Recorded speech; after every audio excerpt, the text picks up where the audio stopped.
settle down a little bit. I can only do what I can do. What time is your show going on? I was wanting to go on like now. Okay, but like 5:48 p.m. Central Time. What time is it now? 5:48 p.m. Central Time. So what do you want to do? Call me back, or you want me to be on hold, or what? No, just right now. We can just do it. How long before you start? To record? We're like 30 seconds into it. You're already recording? Yeah, but there's no viewers. I mean, it's like then it clicks over. But I didn't say nothing, I mean. And you do realize you have to notify the other party that you're recording? Oh, yeah, I mean, I was just getting ready to say. I had just clicked the button in confusion. I'm not trying to do nothing illegal. No. Well, being like the white man, you're telling the brown man after the fact. Oh, by the way, I pushed the button 30 seconds ago. Oh, I see. You learn well from white America. It's not about. I don't try to learn from them. I mean, and the thing about it, no one will even know. Like, it takes a minute because Yahoo, or not Yahoo. I'm still tripping on what happened with Yahoo earlier today, but I don't know what that means. I downloaded the stupid app, and we were talking about a situation here, and the next thing I know, my Google ads are all like, if your dog's eating grass, this is what you need to do, and all these other weird things. And I'm like, you know what? The only thing. Wait a minute, let me get this right. You're acting surprised because your conversation all of a sudden is bringing you ads? Well, see, I know that was real, but I thought that was more reserved for people who use Alexa or Siri's. Folks in that category, not me per se.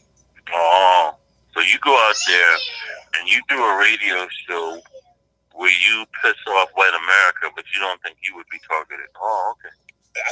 It's not that I don't want to get involved. I already know that bridge has unfortunately been crossed. It's just that I still feel I'm under the radar with it all. I still refuse to acknowledge, that I'm in the spot, in their little spotlight, other than when they really mess with me. So let me get this right. You bring on this colored guy, troublemaker called Mark from Anaheim, but you're under the radar. Okay. Exactly. That's why I try to, that's how I get through every day. Because the more and more I learn, the more and more I research and see what's really going on, the more what brother in radio died recently? What's that? What brother in radio died recently? I guess you never heard of Andre, huh? No, I never heard of him. Damn. Come on, man. Even George Norrie has been paying him his dues for the last. In fact, I think he was on George Norrie the week before he died. That stuck too because his brother died like a week before he died. Damn. You don't even know who I'm talking about. That's sad. No, that's what I'm saying. And this is the brother who used to come on and talk about the Federal Reserve. Long before most of these white folks followed behind him and started copying his stuff. What was the brother's name? I'm going to actually, I'm going to put him in the Google and pull up a picture of him at least. All you have to do is put Andre. I bet you he's the only person named Andre ever on Coast to Coast AM. Andre on Coast to Coast AM. Mm-hmm. I just Googled it, and I'm just going to pull up the image. No, that's not. I don't know. I'll put Andre Federal Reserve Coast to Coast AM. Federal Reserve. I wrote about him. I was on Carl's show on the 27th, and Carl told me he died. So how banks are robbed. Andre M. Eggington. That's correct. Oh man. See, this is what I love about this new setup I got going on now, because now I can Now you can pretend like you know something when you're really Googling it, Here's an excerpt of the brother right here. I mean, that's why I don't have to deal with that drama, and folks know I'm for real, because I'm on dial-up, so I can't Google shit. Yeah. But, one thing about your dial-up, it's the most crystal clear connection out of, all the interviews I ever give. Yeah, until I say something that pisses them off, then all of a sudden we get a dial tone. Oh, yeah, you know it. And the thing about it, when these people start coming in with the questions, and I do want to apologize for, last time you and Rhonda was on. And that's how colored folks are. Colored folks are one way. I come on to talk about surfing, and they want to know whether Donald Trump wears the damn condom. I don't care. I don't know. Exactly. See? And that's why I'm saying that. Hold on. I'm going to pull up I'm going to try to... I didn't even use that crazy guy's name on that show that day. And they were still asking for Mark from Anaheim. Mark from Ohio? I said Mark from Anaheim. I wasn't even using that name that day. I was using my real name. Oh, that's crazy. When you brought me on the show, you didn't bring me on as Mark from Anaheim. You brought me on as a black coach from surfing. Right. But when you're schizophrenic, that's why I can drive in the carpool lane, because I have multiple personalities. So when the cops pull me over, I just tell them, I said, dude, but I've got like 7 different personalities. So hold on, we already got a question. That's why I sleep with schizophrenic women, man. See, I don't need to have to pretend that I'm sleeping with 4 or 5 girls at one time, because I just get me one crazy schizophrenic girl, and One crazy. So, I got one question. Ask Mark, should we arm up? What do you mean, should we? What do you mean, should we? Where the hell you been?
Children with toy guns.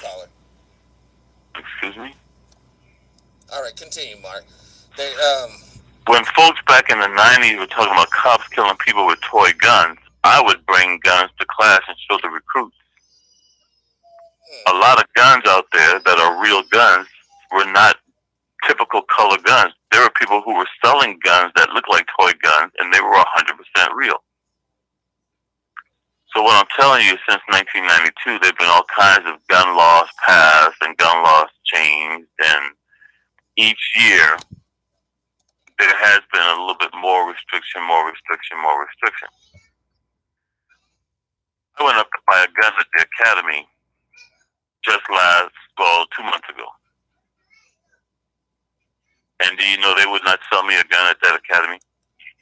Now mind you, I've bought lots of guns from that academy. I've been a member of the Los Angeles Police Revolver and Athletic Club now for more than 30 years.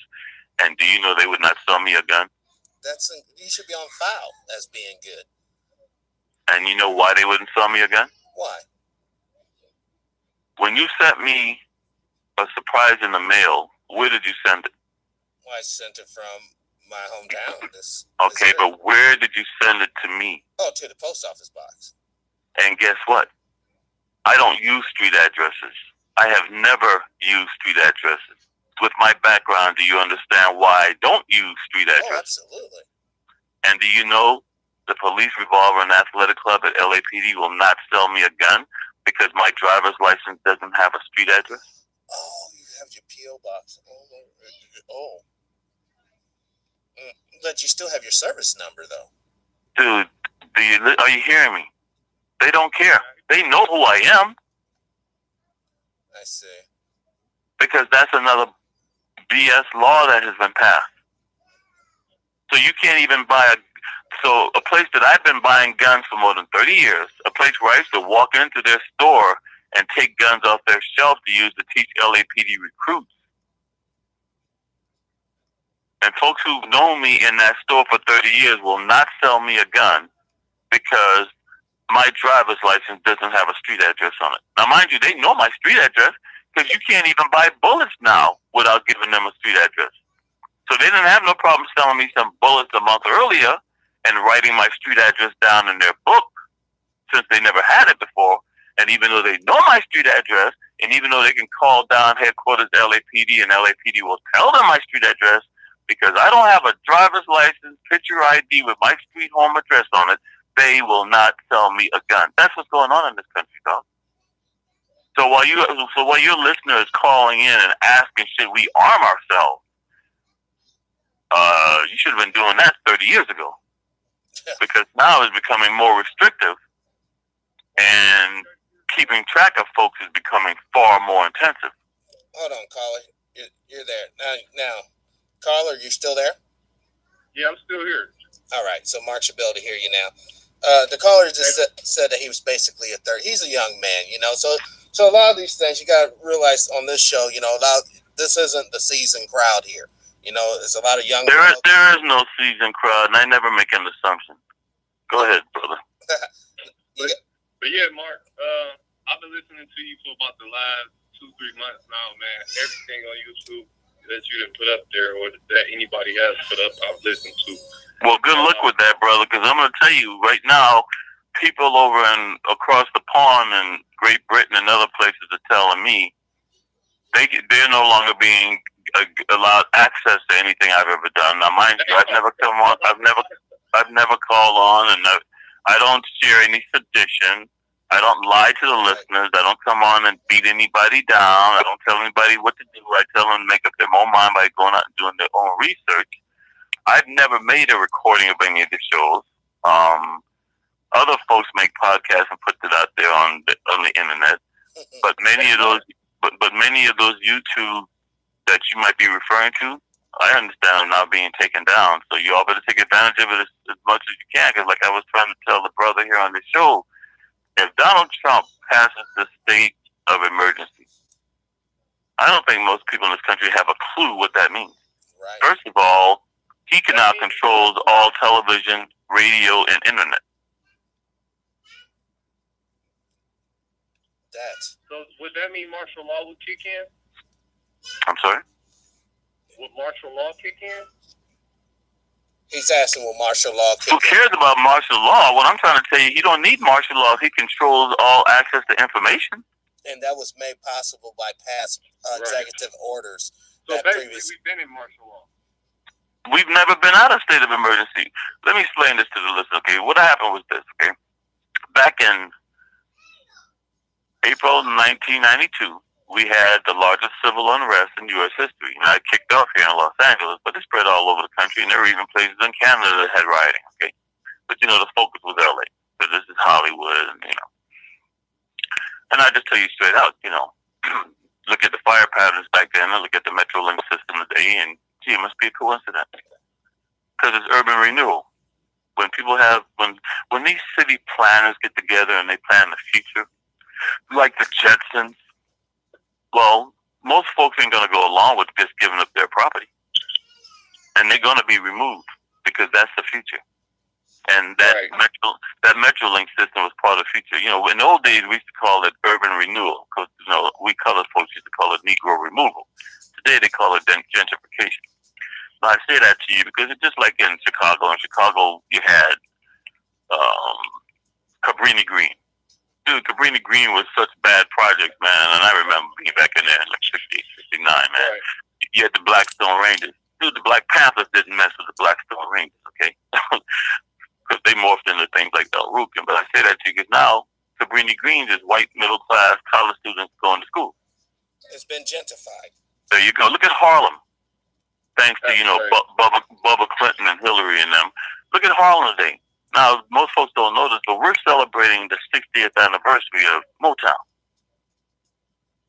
And in 1959, I remember it well because I was 2 years old and I was stubborn back then. I was put in a crib by a radiator and I was told not to stick my foot through that crib into that radiator. And of course, being a stubborn, poor I've always been, what do? I have to find out things for myself. I've never listened to folks. I have to find out for myself. So at the age of 2, I'm in that crib. I burned the hell out of my ankle. And to this day, I still have a scar on my right ankle from burning myself on that radiator. So I remember 1959 real well. By the way, for all you folks out there with young children and think your children don't know what you're saying and doing, I'm telling you this at the age of 2. And that was also the year that Motown started. So it's sad because a lot of folks don't even know Motown started 60 years ago this week. Well, I say all that to you, brother, because when you look at what's going on with the martial law, I started doing radio shows with Carl Nelson here on Stevie Wonder station. Oh, and if you don't know, Stevie Wonder has now joined the bandwagon. There will be no more R. Kelly songs played on Stevie Wonder station out here. but we'll get into that later. So anyway, Stevie Wonder station out here, Carl Nelson had a show called Front Page. And all these folks after the civil unrest were coming on talking all kinds of crazy stuff. Tell the folks mean well. But like there's that one song, just talking loud and saying nothing. But I was more concerned because a lot of these folks were coming on the radio talking stuff that could get them arrested. Yep. So I came on the show and this is what I said to them. This is how, and I know this is long-winded, but there's always a reason to meaning to my madness. So I came on one Friday morning. I said, listen to you folks. You come on the show and you're all talking a bunch of crazy stuff. You think that you're the only ones listening to this show? Yeah. You think this show's not being recorded? So I said, let me enlighten you all. In 1965, the Watts riot started from a traffic stop by the Highway Patrol of a possible drunk driver. 1992. The 92 riot started from a traffic stop by the Highway Patrol of a possible drunk driver. 1965, the first night of the riots, William H. Parker, chief of LAPD, and LAPD were slow to respond because Parker was at a fundraiser, political fundraiser. 1992, Daryl F. Gates and LAPD were slow to respond because Daryl Gates was at a political fundraiser. 1965, after the Watts riots, John McCone, former CIA director, was head the panel that investigated LAPD's response to the 1965 Watts riot. 1992, William Webster, former CIA director and former FBI director, by the way, headed the panel that investigated LAPD after the 1992 response to the riots. So I said, folks, they did it so well in 1965. They did it again in 1992, and you're coming on this radio station talking your crap because you don't even have a clue. And I hung up, right? Well, of course, like a lot of radio stations, you have your regulars that call in every week and they like hearing themselves on the radio and stuff.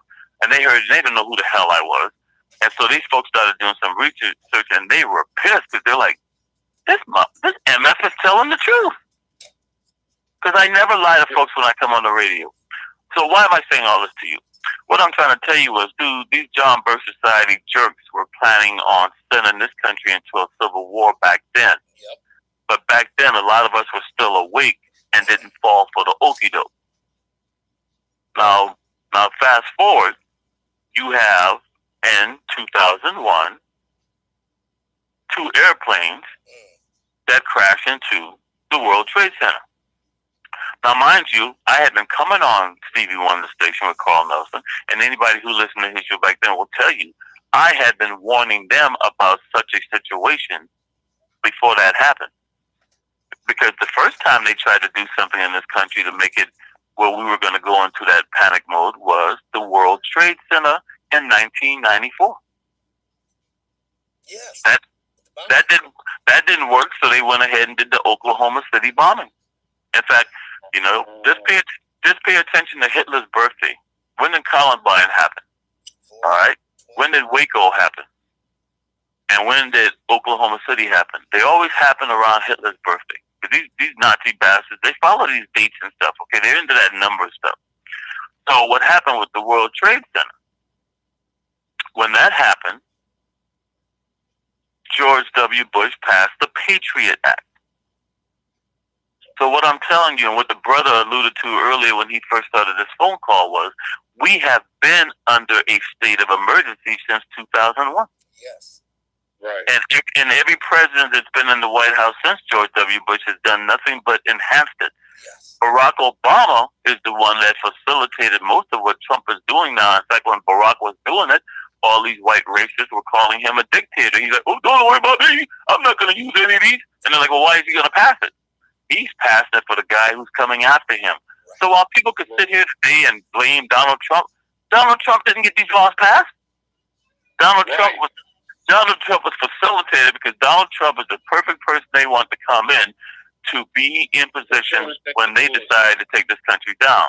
So what happened was in 2001, by this time, Carl Nelson was no longer on Stevie Wonder Station because he had moved back home to Florida, and he owned a radio station down in Miami.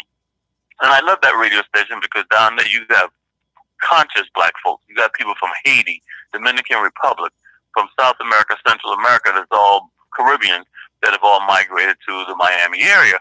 So when I used to come on his show down there in Florida, dude, these black folks kept me on my toes. You know, even back in those days, everybody used to talk about LAPD. You know what city had the #1 police department for responding to a riot? It was the Miami Police Department, because Miami-Dade County had more riots than any other city in the U.S., and most folks don't even know that. Yeah, LAPD might get that. And by the way, LAPD is not the first to invent SWAT either. But my point is, the media might give a New York Police Department or LAPD. Dude, down in Miami, we were having things like the McDuffie murder. I know you guys are young. That's one for you. I've heard about that before, though. Yeah, McDuffie was a Marine that was killed. He was a postal worker, but he was a former Marine, war veteran, killed down. And Liberty City? Dude, Liberty City was going off all the time. And then when Clinton was president, and then Castro, of course, released the Mariolettos and all these other things that was going on, you get a lot of migration in Miami of colored folks, okay? Now, they don't have no problem with these white, as they call themselves, I speak Sicilian Spanish, Castilian Spanish. So, I'm the real Spaniard. They don't like to associate themselves with Puerto Ricans, especially, or Mexicans or anybody else. So, people talk with this Cuban crap about being Latino. Oh, okay, that doesn't mean they're conscious. That doesn't mean they think like the brown folks from down in Central America or South America. And more importantly, let me give you a little bit of secret here about Castilian Spanish. You know where Castilian Spanish comes from? Where? No. Folks who had speech impediments, but they ruled the country, so nobody in the country was going to make fun of the king, and so everybody else was forced to start speaking Spanish that way. Oh, wow. What the hell? I'll tell you another one. You ever see pictures of Napoleon Bonaparte? Yeah. Now, of course, Napoleon Bonaparte wasn't French. He was Corsican. And when you see a photograph of Napoleon Bonaparte, what is he always doing? He has his hand in his lapel. Because he had Parkinson's disease, and he didn't want anybody to see his hand shaking. Oh. But you were told this is a macho image, And other people around the world started copying that image of putting their hand inside their coat like this was some kind of sign. No, he didn't want people. I'll give you a better example right here close to home. Who was president more times than anyone else? Bush. No. It wasn't Bush. It was Roosevelt. How many times was he elected? 5 times, I believe. 4 times. Or 4, yeah. Now, they got tired of his ass, so they just went ahead and killed him his 4th time. But my point is, it was because of him that we no longer have more than 2-term presidents. Because the Republicans knew they would never get back in the White House with Franklin Delano Roosevelt. Because for the first time, the average white man in this country, much less a black person, the average white man in this country was able to get a job thanks to the GI Bill, thanks to the savings and loan. All these programs that the average white man could benefit from are being eliminated off the books. And these folks are so stupid and racist, they don't even care because all they see is the niggers losing their positions, and they're willing to give up their rights just to see the niggers not benefit. Because that's this mentality. So I say this to you only because when 9/11 happened, I did a radio show with Carl Nelson, and I told Carl, I said, if George W. Bush passes the Patriot Act, I will never do another radio show. Why? Or I should say, why not? Because I know coming on the radio and telling you folks what's really going on, they can lock my ass up and talk about I'm violating some kind of Patriot Act. Right. So I stopped doing radio shows in 2001. And what happened, though, as I sat on the sidelines here and watching this country while everybody's distracted with the Kardashians and all the other BS out there, the Trayvon Martin thing happened. Right. Okay? Now, people want to rewrite history already because this is how, well, you know, Obama came out and talked about, that could have been my son. Well, that's not what Obama did. Let me refresh folks' memories here of what Obama did. When the White House press secretary was asked about the Trayvon Martin thing, he didn't even know what the hell they were talking about and said, well, we'll have to get back to you. It was folks on social media sites. In fact, I had somebody send me a little message and goes, hey, have you heard about this little black kid that got killed down in Florida? And I'm like, no. So they sent me an article from the local newspaper. I put that on my Facebook site, and since I run like 42 different Facebook sites, I put that on several of my Facebook sites. People go, oh, this is BS. So they started doing research, and like, what the? And that's how it started. Then once it became such a groundswell on social media, and Obama was questioned about it, the White House didn't even know anything about it, and they had to go investigate it. Then once they investigated, go, damn. Well, by this time, oh, by the way, so I realized then it was obvious this country was headed for both a civil war and another world war. Yep. And that's why in the aftermath of the Trayvon Martin murder, that I returned to the radio after 11 years of swearing I would never come on the radio again, because even though the Patriot Act was still in effect, I know that under Obama wasn't going to enforce it domestically as much as somebody like a George W. Bush or especially a Donald Trump. However, Obama did, in both of his terms, extend the Patriot Act and expanded the Patriot Act. But this goes back further than all that. Do you want to know when all this began? It all began in 1977. So while folks will love to talk about the Republicans, I ask you, gentlemen, who was president in 1977? It was Jimmy Carter. There you go. And I'm sorry, what party is he a member of? He is a Democrat. There you go, because James Earl Carter was also a Navy commander. And James Earl Carter would have been a shoo-in for Admiral one day, but his father got sick and he had to leave the Navy to return home to take care of the peanut farm. So that's why, when people say they talk about James Earl Carter, some liberal, the Gulf War started in 1991.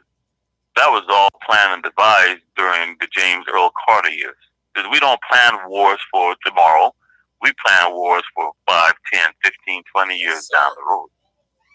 I was training guys at 29 pounds for the Gulf War back in the 80s. All right? So I'm saying this to you because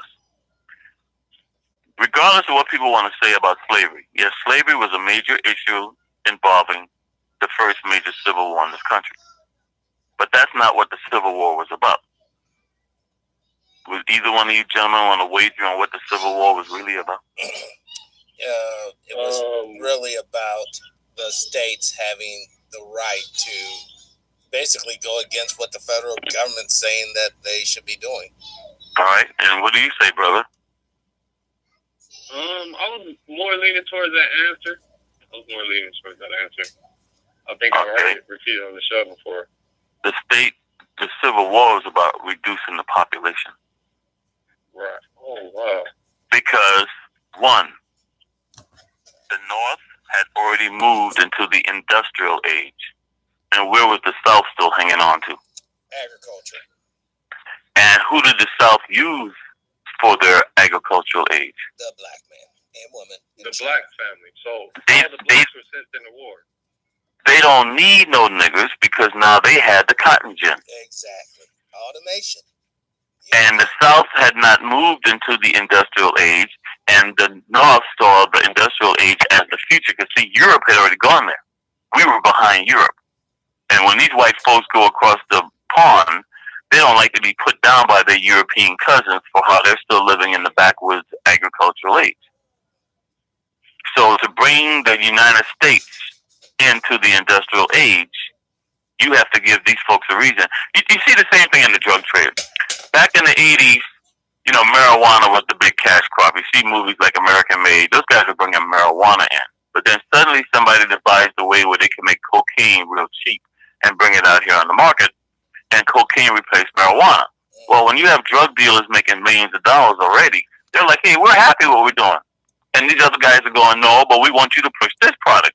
But I don't want to push that product. So what you end up having is a drug war. And when you have a drug war, the cocaine dealers come in and wipe out the marijuana dealers, and now you're doing the cocaine. Well, it's the same thing with the Civil War. The industrial age came in and wiped out all these people who were still living in the past on the agricultural age. More importantly, you didn't need that many people in the country. The problem you got is you got white boys killing white boys. Well, the majority of the population in the South were who? Black. Even to this day, the majority of blacks live in the South. So what ended up happening was that now you got a bunch of free Negroes, and they don't have no jobs. So, you know, Wilson, I mean, and by the way, I will have to say Lincoln, you know, what he did was he passed executive orders that were unconstitutional. But doesn't those executive orders basically give the freedom to, you know, the folks that were held in captivity? Dude, okay, see, this is where we have to be careful. I'm not saying what Lincoln did was wrong. I'm just telling you, when you open that can of worms because you agree with the reason for the president doing an executive order, you can't come back later on and bitch, whine, and moan when somebody else comes in and uses an executive order for something you don't agree with. Unconstitutional is unconstitutional, and the Constitution was never intended for us. The Constitution was intended for white, wealthy plantation owners. Yes. Right. Let me rephrase that. White, wealthy property owners.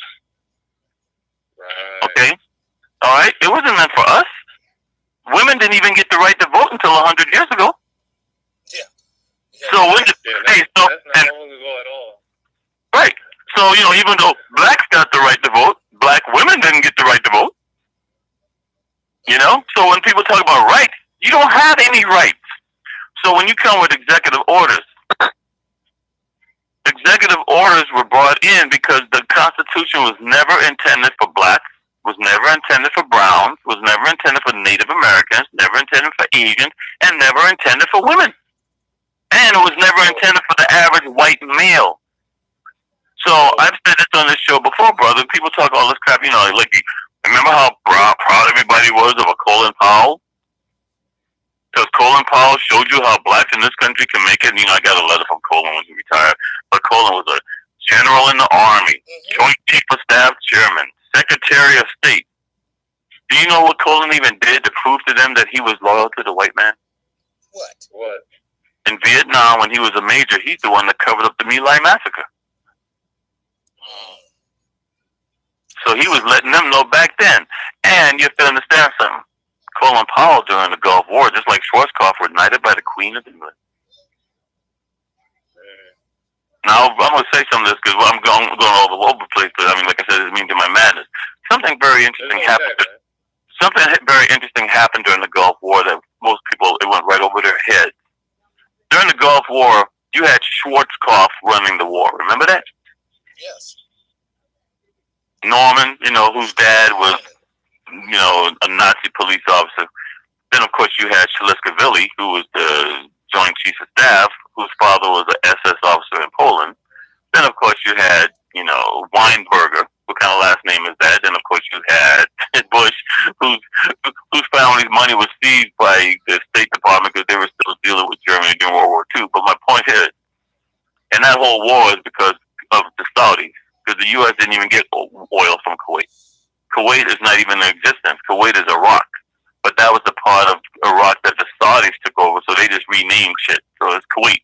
I don't recognize Kuwait, just like I don't recognize South Korea. But anyway, my point to you is, that whole war with Schwarzkopf, and I don't know how old you guys were during the Gulf War in 91, 92.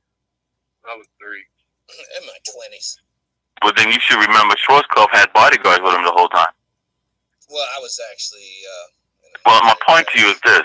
They were not U.S. citizens. They were British mercenaries. And nobody ever asked, wait a minute, why is a U.S. general being guarded by British mercenaries?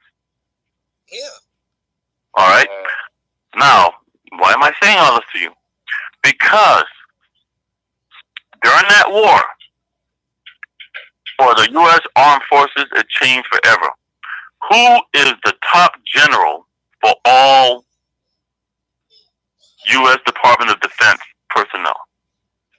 It should be not necessarily general, but the Secretary of Defense. No, I asked you who's the top general. Joint Chief of Staff. And guess what? The Joint Chiefs of Staff have no power. Because during the Gulf War, Schwarzkopf decided to do something, and when the Joint Chief of Staffs all come in, afterwards, Colin Powell, when he becomes Joint Chief of Staff, he's trying to correct all kinds of crap that was going on during the Gulf War. Okay. So what happened was Colin Powell decides to do something one day, and the other Joint Chiefs of Staff told him, "You can't do that. Why not? I'm the Joint Chief of Staff Chairman." He goes, "Yeah, but before you can make a decision, you have to ask the rest of us." And he goes, "Well, why do I have to ask you? Because on that piece of paper, it's not just your name, it's all of our names too." So what do you think Colin Powell had done the next day?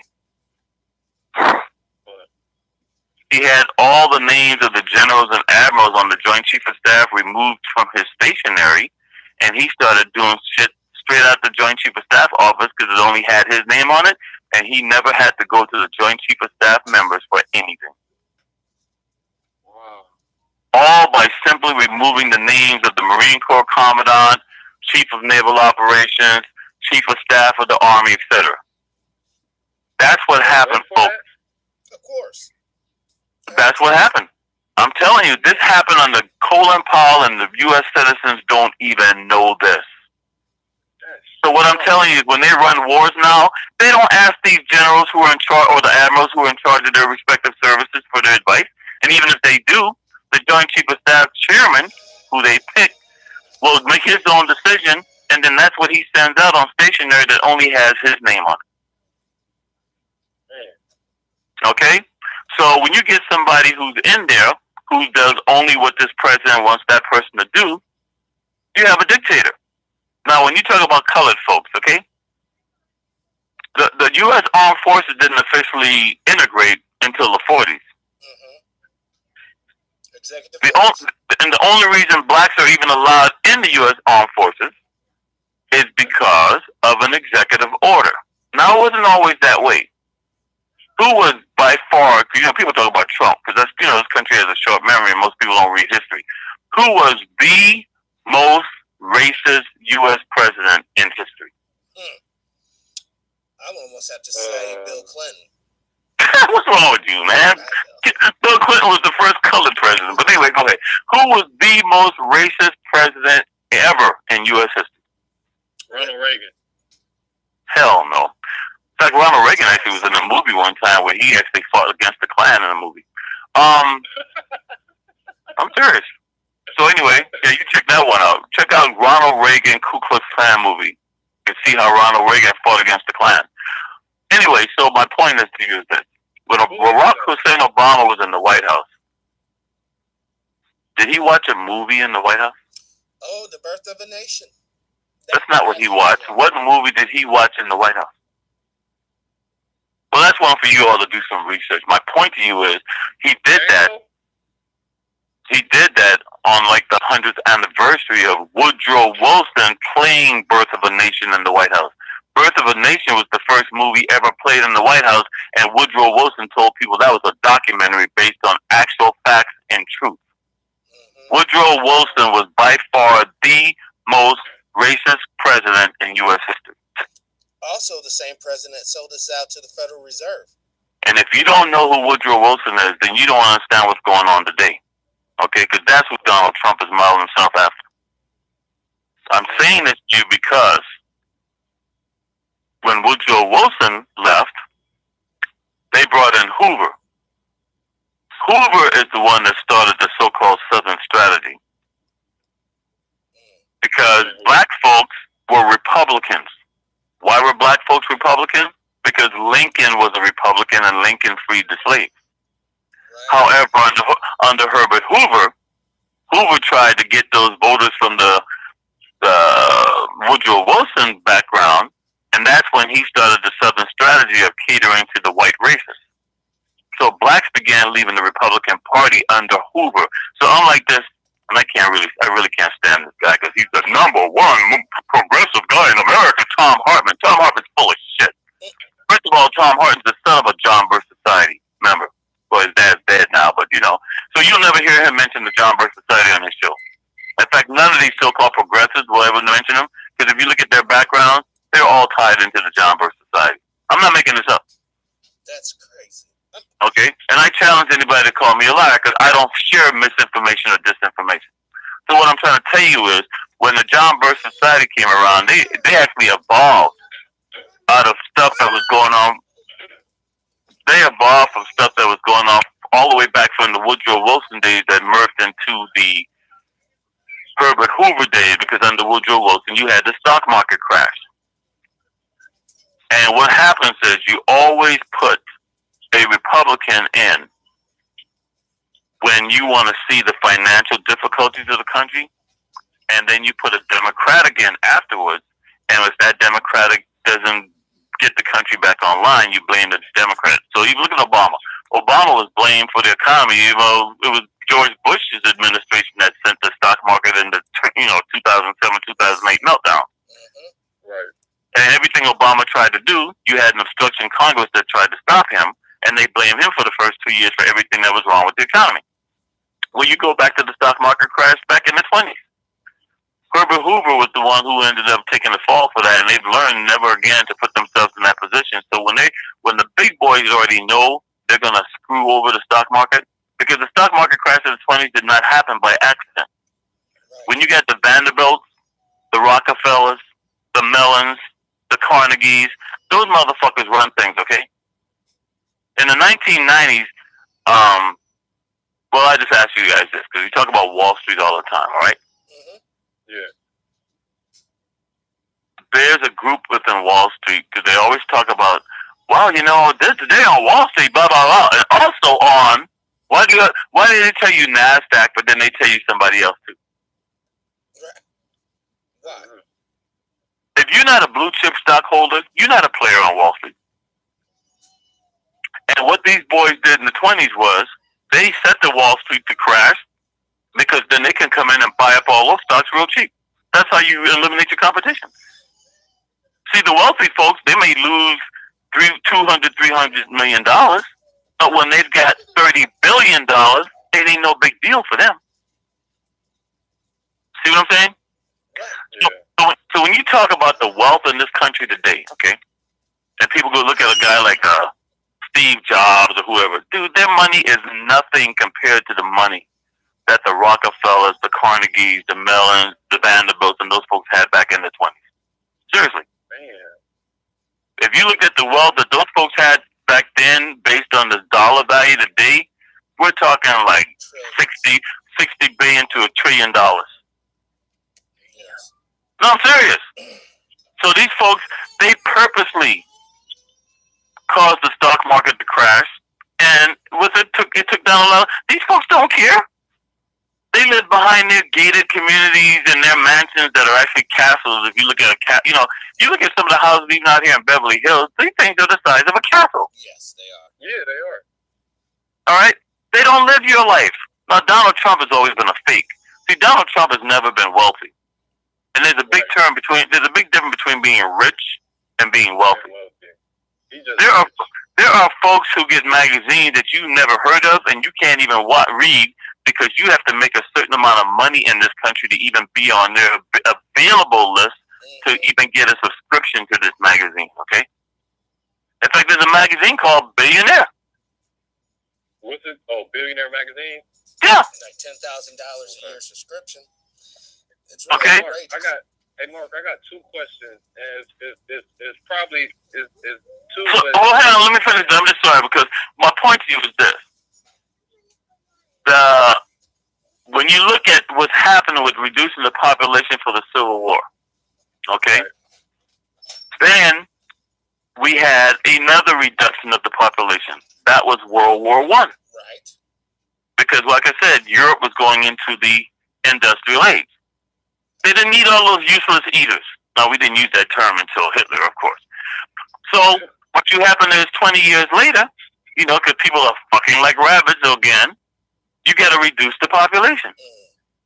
Now, what they have tried to do since the 1940s is this zero population growth through programs by the United Nations. But except for countries like China and others, it didn't really work well. And even in China right now, they still have 20% of the world's population. Even in India, they still have 20% of the world's population. What they're starting to find out, though, in places like China, they don't have girls marrying age because everybody who did have children decided they want boys and not girls, right? But they still haven't reduced the population enough. Now, brothers, we are leaving the industrial age and we're headed into the technological age. Right.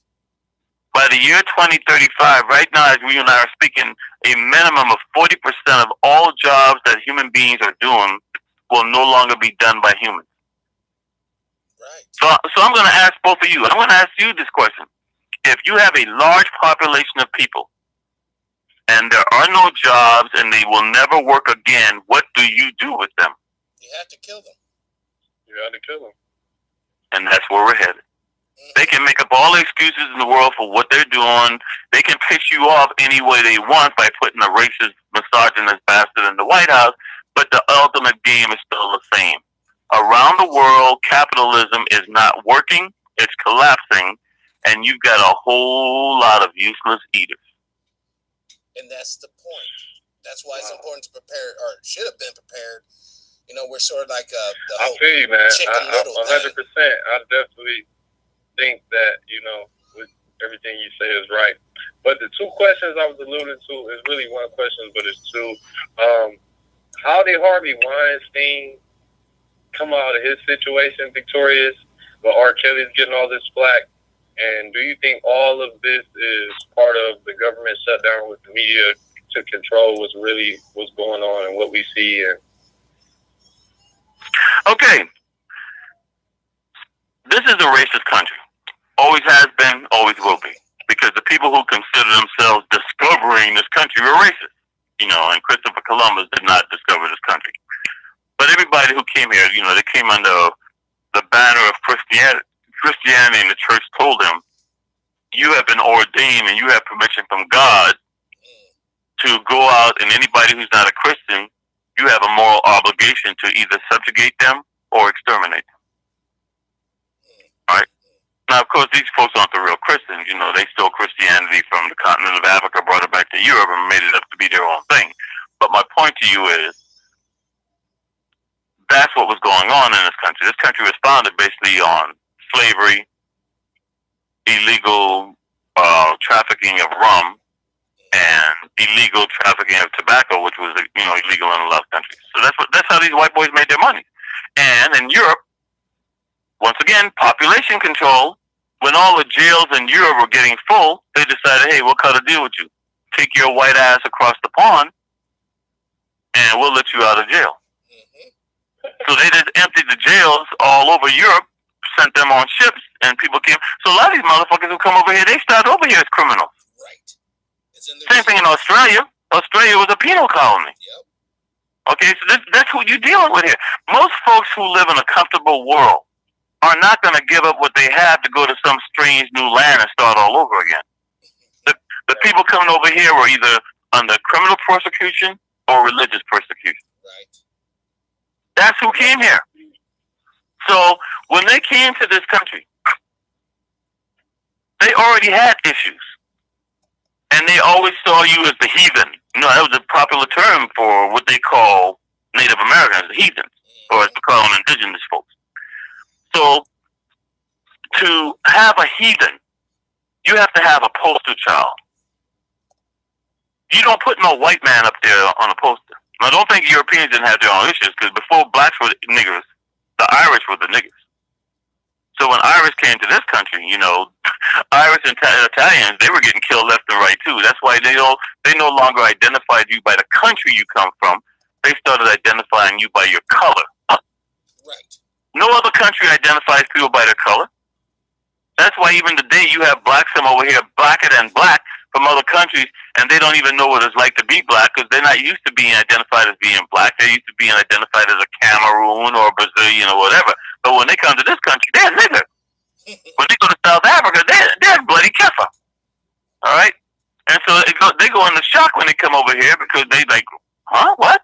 I ain't black. Yeah, you are. You call yourself what you want, but over here we got what's called a one-drop rule. And there's no other group of people that doesn't have a word for them. You're either a black, or you're a mulatto, or you're a quadroon, or you're an octoroon. There's no other group of people with a hue, or some kind of color that has a name for every drop of blood you got. Because these white folks in this country, they got tired of killing each other, and they said, whoa, you know what? Instead of calling us Italian, call us white. Right. We're white like you. So that's what the black and white thing. I'm not making this up. That black and white thing started in this country, and it only started in this country in the late 1800s. Up until that time, Italians and Irish were getting lynched just like black folks. But see, people in this country don't study that. They don't study that history. So when you look at a Harvey Weinstein, okay, when you want to get laws passed, you don't use somebody who looks like you to get a law passed. Remember, in the dictionary, black is evil. Right. So you find somebody black to be your poster boy. So let me break it down for you. When you talk about animal cruelty, who's the poster boy in this country for animal cruelty? Michael Vick. Meanwhile, cockfights are going on less than 20 miles from me right now, and you don't hear about it. All right? Cockfights are still big in this country. Mm-hmm. Pit bulls and everybody else is still fighting. Why Michael Vick? Because you have to have a colored boy as the poster child. Now, let me tell you about Mike Vick, because I'm sure you guys don't know this. When they took Michael Vick's dogs from him, do you know who they gave it to? Who? A woman in charge of a satanic church that has been involved with lots of murders. That's who got Michael Vick's dogs. And you folks don't even know this. So Michael Vick is, just the bottom of the barrel, because he put his dogs out there to fight. But you allow his dogs to be turned over to a woman involved with a church that's involved with serial murders. You think I'm making this up? Look up the church called the Church of the Process. The Church of the Process. In fact, their symbol is in that movie, Eyes Wide Shut. When they were doing all their little satanic crap and the Hollywood celebrities and the wealthy folks get in the room and sell their soul to Satan so they can keep their power and wealth. Well, that's just like Tom Cruise. He was in that movie. Now he's in Scientology, up high. Well, Nicole was in it too. Don't leave Nicole out, because Nicole was boning that Navy officer. Well, and only in her fantasies. But no, I'm serious. It's the Church of the Process. Have you ever heard of them? No. I ain't making this stuff up, folks. Michael Vick's dog was given to the woman who inherited that from her husband, the Church of the Process. See, this is what goes on in this country. You folks don't know. So when you see these white liberals out there who are always all of a sudden jumping on a bandwagon because all of a sudden black girls matter too, they're full of shit. Oh my God! I just pulled up the Church of the Process. Their icon is a swastika. That is a straight up swastika. Well, most of these white liberals are swastikas. Dude, do you know who in Germany kept Hitler in power more than anybody else behind the scenes that were not involved with the military? The Thule Society. The lesbians. Oh, well. And Peter. Now, they didn't call him Peter back then. But the animal rights groups in Germany got Hitler to pass laws that it was illegal to use animals for experiments. So who did they use? Human beings. These folks love animals more than they love humans. Excuse me. That's what's going on. So, like, let's take it here in LA. When the O.J. Simpson trial was going on, and by the way, I refused to testify in that trial.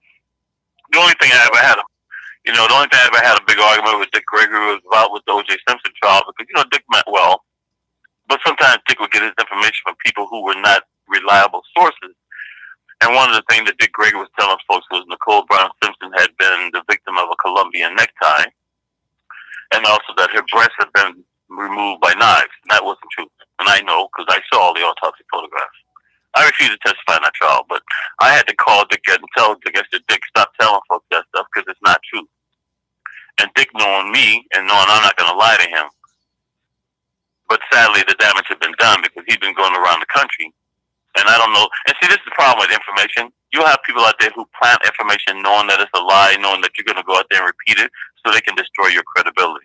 And Dick had a lot of haters. Okay? So Dick sometimes would get information from people, and when he would go out and do his appearances, some of the information wasn't as accurate as we would like it to be. And we didn't have the internet back then. So, that was the only time with Dick that he and I ever really kind of had a difference of opinion, because I didn't ask him and I didn't want to know. But apparently whoever he had gotten this information from, he thought this person was a reliable source. And then I'm telling him, brother, I saw the photographs. In fact, they were the most horrific fucking murder scene photographs I've ever seen. See, unlike most murders, you have lots of blood. Autopsy photographs are taken after the blood's been cleaned. So you really get to see how vicious and deep and disgusting the wounds are. Oh, man. So I'm saying that only because when you have the situation that's going on, all right? Yeah. With the government shutdown, and you talk about R. Kelly, during that whole time, that O.J. Simpson thing kind of took away some of the heat from R. Kelly, because R. Kelly was already having rumors about him with little girls. Right. All right? And then, of course, he married Aaliyah when she was 15. Now, they denied she was married, but they had to go to court and get an annulment. Well, you don't need to get an annulment if you were never married. And see, that's Hollywood. Hollywood is scum. The record industry, by the way, this is Motown, like I said, Motown's 60th anniversary. The record industry, the music industry, as they call it, the entertainment world, that's Hollywood Babylon. Okay, that's the name Hollywood. Santa Barbara used to be the original place for making most of your silent movies. When they moved it to Hollywood, they moved it to Hollywood because even on the California driver's license, they used that symbol of a Merlin the Magician. Merlin the Magician uses a hollow wood to cast false images. So when you see Disney and little Mickey Mouse with that wand, that ain't by accident. That's their symbol of a hollow wood. Because these guys are all Luciferians. They're into that, creating false images, deceiving man, and creating what you want to make you feel pleasurable because they're going to take your soul later. Well, in Hollywood and in the music industry, you always have to give a blood sacrifice. And Aaliyah was a blood sacrifice. And I will have to say, I believe it was even Professor Griff. Professor Griff may have been one of the few people who I have, because I have some different opinions with Professor Griff too, but I will say he was involved with a video that came out some years back where they show you about the blood sacrifices in Hollywood and the music industry. So all that's true. I'm sorry? So all blood sacrifices sacrifices in Hollywood, it is some truth to that? Bill Cosby had to do a blood sacrifice. What happened to his son? His son died. Yeah, you're right about that. Side the highway, or so they say. I mean, come on. They're going to tell you he's on the side of the road fixing a flat tire. Dude, he had a Mercedes-Benz. They have a damn car service that will come out 24 hours a day no matter where you are. Bill Cosby's son ain't on the side of the road fixing a flat tire. Then they blame that shit on some poor white trash guy. Because, you know, you got people who are in prison who will go to prison because they go, look, man, if you promise to take care of my family, I'll go ahead and take the 20-year rap for this. Right. And you know, and Bill Cosby wasn't killed far from where many of the Manson murders and stuff was going on. Because most of the Manson family were white children from wealthy and rich families. Mm-hmm. Okay, I don't wish harm on anybody. But while folks are sitting here talking about Malibu, there ain't no blacks living over there. Except for the few Uncle Toms that got into Hollywood and Beverly Hills, and one of them got stuck in the mud last week, so I'm not even gonna call his name out. But he went out and texted on, whatever, Instagram and stuff, how his car got stuck in the mud. I know, because most of the girls in the Manson family were white girls from rich families. They were surfers in Malibu. These people are racist as hell, and into some serious satanic worshiping. For you folks out there don't know what I'm talking about, here's a name for you to Google, because this is one of their most recent victims, and it was a black female. Her name was Mitrice Richardson. M-I-T as in Tom, R-I-C-E, Richardson. To this day, nobody's been charged with that murder. And Obama, his house nigger ass, he refused to let the Justice Department to come in and investigate that. Fucking bitch. So I'm just telling you, and Obama didn't have to prosecute one cop. Bill Clinton? People can talk all the crap they want, but I will say Bill Clinton went after dirty cops when he was in the White House, and while Daddy Bush just died and folks want to talk about how racist he was, let me refresh your memory. I've already talked to you about the biggest civil unrest in U.S. history. Right. Those white cops went out there where they put a house nigger in charge of the trial. I was there at that trial. I saw how he would go in the room, white folks would tell him what to ask, he would come back out, ask that question, and they made sure those white cops in Simi Valley were not prosecuted, were not found guilty. It was Daddy Bush who came in with the federal government and prosecuted those white cops. So you folks better not forget that. If it hadn't been for George Bush, those cops would have never done a day in jail for beating Rodney King. But wasn't that kind of suspicious how that all went down anyhow? A couple from Australia just happened to be in the right place at the right time with video equipment. What are you talking about? George Holliday? What does George Holliday have to do with a couple from Australia? Would you like to know the truth, since I refused to testify in that trial too? Yes. Because the rookie cop in that was one of my best LAPD recruits ever. Oh, I'm sorry. Where are you from? Missouri? Missouri. Yes, Missouri. Okay. Well, I enlisted in the Marine Corps in Wyandotte County, Kansas. All right. So, I was there in the Kansas City area. One of my all-time best ever LAPD recruits was Timothy Wynn. Timothy Wynn was from Kansas, and he was in the Army. The day Timothy Wynn graduated from the academy, I sat down, I said, Timmy, you're going out to Foothill Division. Bunch of cowboys out there. Whatever you do, don't let them white boys get you in trouble, because you're on probation, and when you're on probation, you don't have any rights. And he was the first one fired because he was on probation. I was devastated that night when I saw Timothy Wynn, because all Timothy Wynn was doing was what he was told by his damn training officer. Now, I'm saying this to you because since you made that statement, let me enlighten you what really happened that night. White boy takes a video of LAPD cops who weren't even involved in that. I told you already, it was a highway patrol pursuit. But typical LAPD, they always want to take over other people's shit. That was a highway patrol. Melanie Singer, along with her husband Tim Singer, were two scared to death white folks, had their highway patrol 38s in their hand, shaking and trembling, about to accidentally shoot somebody. And here comes Stacy Koon with Foothill Cops, and this is what Stacy Koon said.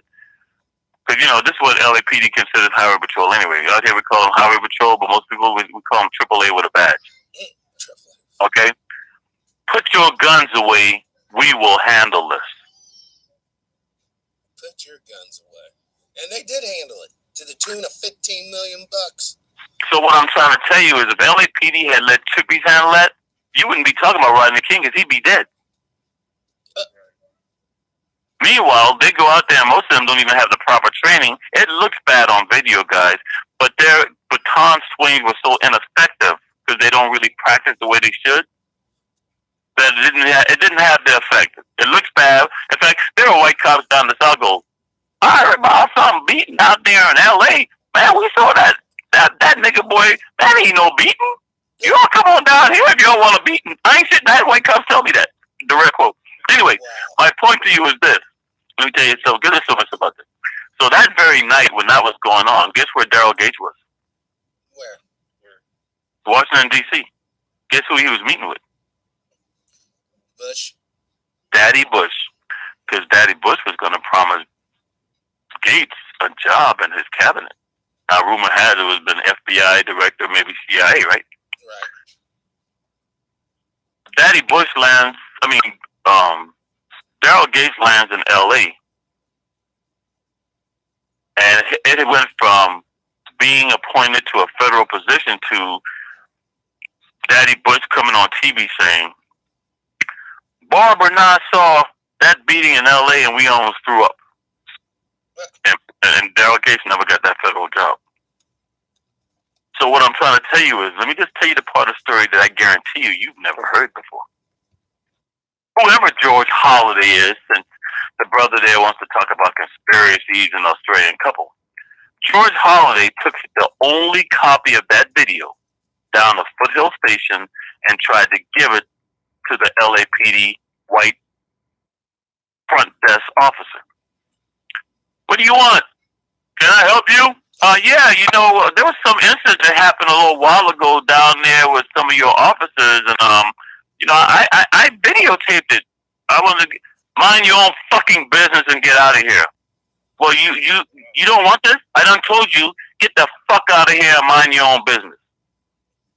So this is a typical arrogant LAPD mentality. LAPD could have had the only copy of that video that ever existed.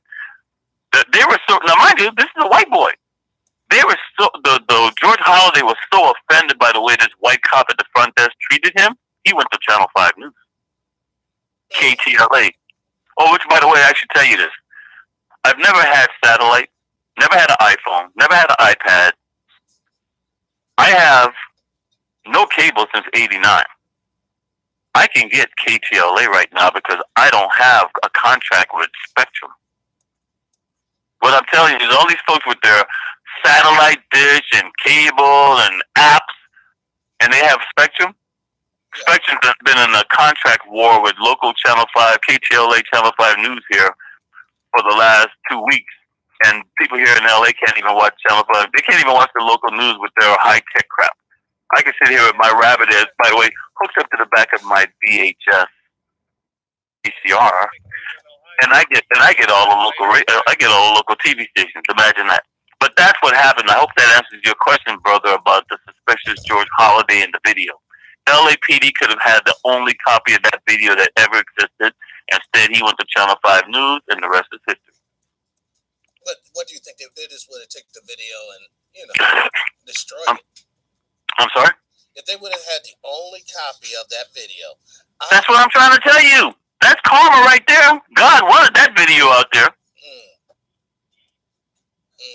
Because if this white boy had the brains of an earthworm and had just been professional, LAPD would have had the only copy of that video, and it would be like these two white boys right now involved in this case, because, now they have body cameras. Both of their body cameras just happened to fall off before the incident started. Well, it's so funny. I just did a video tonight about that. A cop was busted in Texas City stealing like $2,000 out of a man that was dying of a heart attack. Instead of calling for the ambulance, he went right in for the pocket. And his webcam caught it. So yeah, because a lot of these idiots. See, here's the thing about cameras. At first, people are conscious of them. After a while, it becomes so routine they forget they have them. So I hope that answers your question in regards to the rumors about the George Holliday happened to be there. That was not happened to be there. George Holliday tried to give that video to LAPD.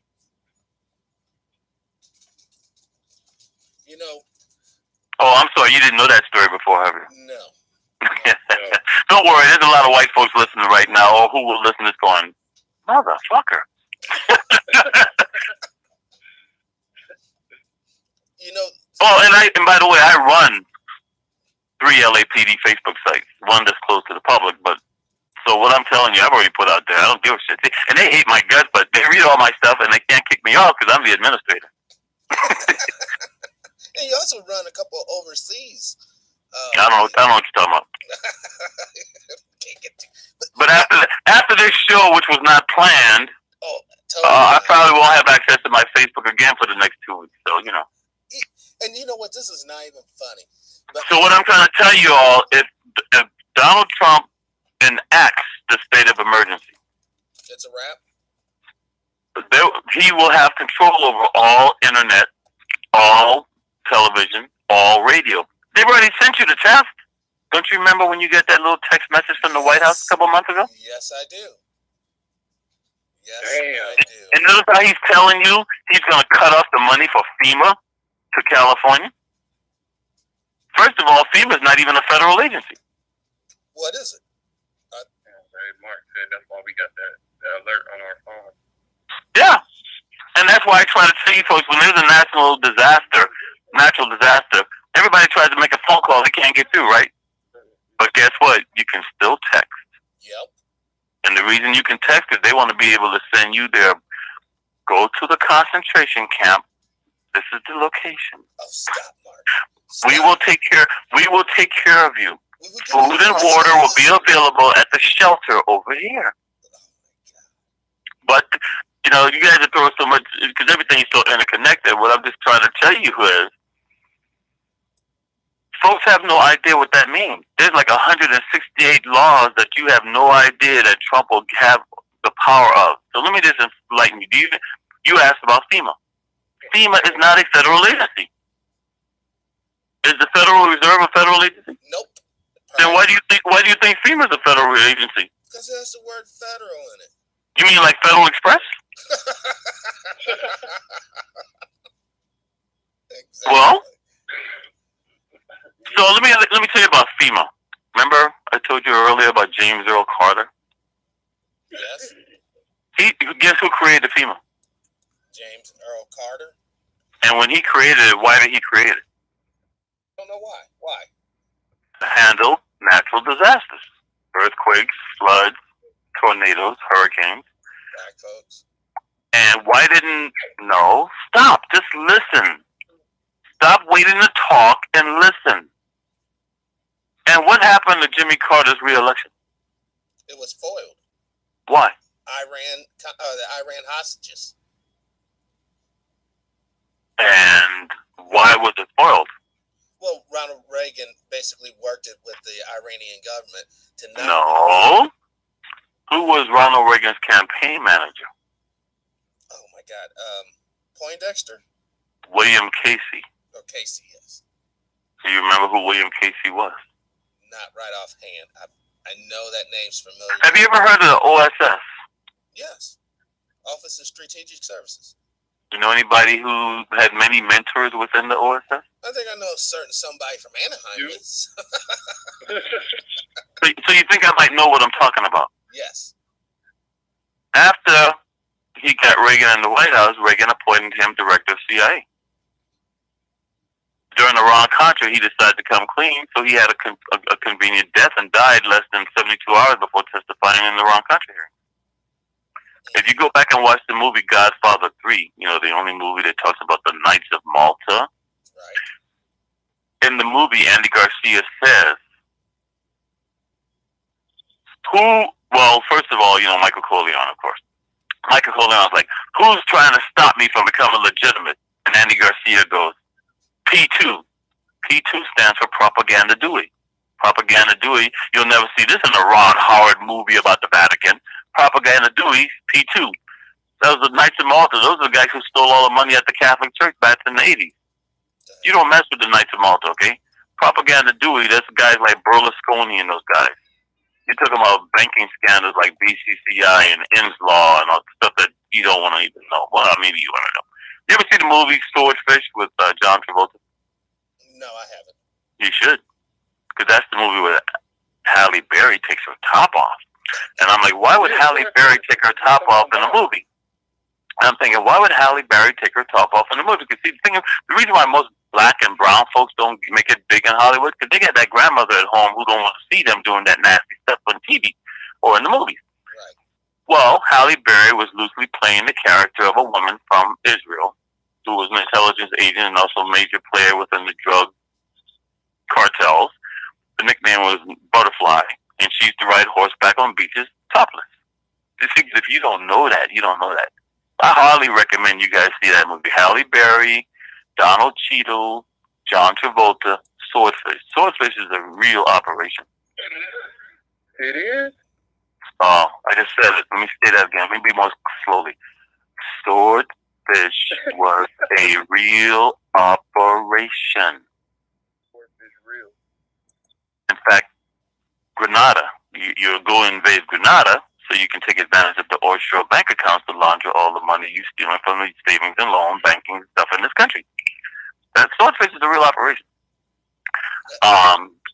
There was a sheriff in Broward County. See, everybody talk about Broward County now because they want to take this one sheriff down because his cops didn't respond in a timely fashion when white people are getting killed at a high school. Broward County's always had dirty cops, man. Go back and look back in the 80s with Broward County sheriffs and how they were involved with taking money from the drug cartels and stuff, man. Please. Miami was built on cocaine money, man. You know, Newport Beach too. But yeah, so anyway, what I'm saying to you is, yeah, the movie Swordfish, I highly recommend. But you know, John Travolta, Church of Satan boy. John Travolta's been in a lot of movies that I highly recommend because I guess he's allowed to play in it. But you know, what church is he a member of? There, Scientology. There you go. Basically, he's number 3. There you go. He holds the position. Perfect person for it. Allegedly, so when the brother asked about Harvey Weinstein, okay, there's nothing secret about Harvey Weinstein. But Harvey Weinstein made the movie American Made, which he did with the certain people out here, Bubba included, and the Bush family and others, and Ollie North and others, because Ollie North now is in charge of the NRA, because they're getting their guns together for their private army that will become the SS in this country. You laughing? I'm serious as a heart attack. Say it again. Ollie North is in charge of the NRA. You know, the same NRA that gave $50 million to the Trump campaign. Yep. And $30 million of it came from what country? Russia. Russian banks. You know, they just had a Russian female who was not a lobbyist, but that was working within the NRA. Okay? These folks have no idea what's getting ready to happen in this country. So when he talks about bringing the troops home from Syria, what that means, replace them with private contractors, mercenaries. When you got Betsy DeVos's brother from Blackwater, oh, he's a Knight of Malta, by the way. Okay, and these guys are hell bent on starting this crusade. That's why the Pope better watch his ass, because the Pope forced the head of the Knights of Malta to resign, and that hadn't been done since the 1700s.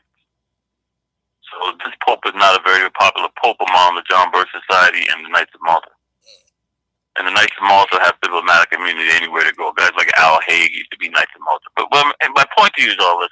With Harvey Weinstein, he stepped over the line by showing that movie. But see, Tom Cruise likes to flirt with disaster. But Tom Cruise thinks he's untouchable. That movie should have gotten him an Academy Award. Instead, you're never going to hear that movie mentioned because it's a Harvey Weinstein movie. Man, right. So all they're going to tell you now is, oh, you know, Me Too movement. Because that's how dumbass white women in this country get manipulated. They don't even realize nobody gives a shit about white women. They're using the white women to shut Harvey Weinstein down. Harvey Weinstein's movies have revealed more stuff in this country than probably anybody else's movie. Because Harvey Weinstein used to fund Tarantino. And Tarantino would put stuff on screen nobody else had the balls to do. But Aaron Russo was a pretty prolific movie guy that put a lot of good stuff out, like Network and Trading Places. He was trying to wake up people. Okay, what's your point? My point to you was when Harvey Weinstein stepped over the line with American Made, that's when they decided to take him down. Oh, I see. Yeah, you can't have people being conscious now with the internet, because you got this whole generation who don't know anything about Iran-Contra. Why am I telling you this? The same players from Iran-Contra are back. Reagan's administration are back in the Trump administration. You need to go back and see what connection that John Bolton have to Ronald Reagan. And I already told you, you know about Ollie North. Yeah. Okay? So these guys are back. The John Birch Society, and by the way, it was a house nigga that brought them back, Michael Steele.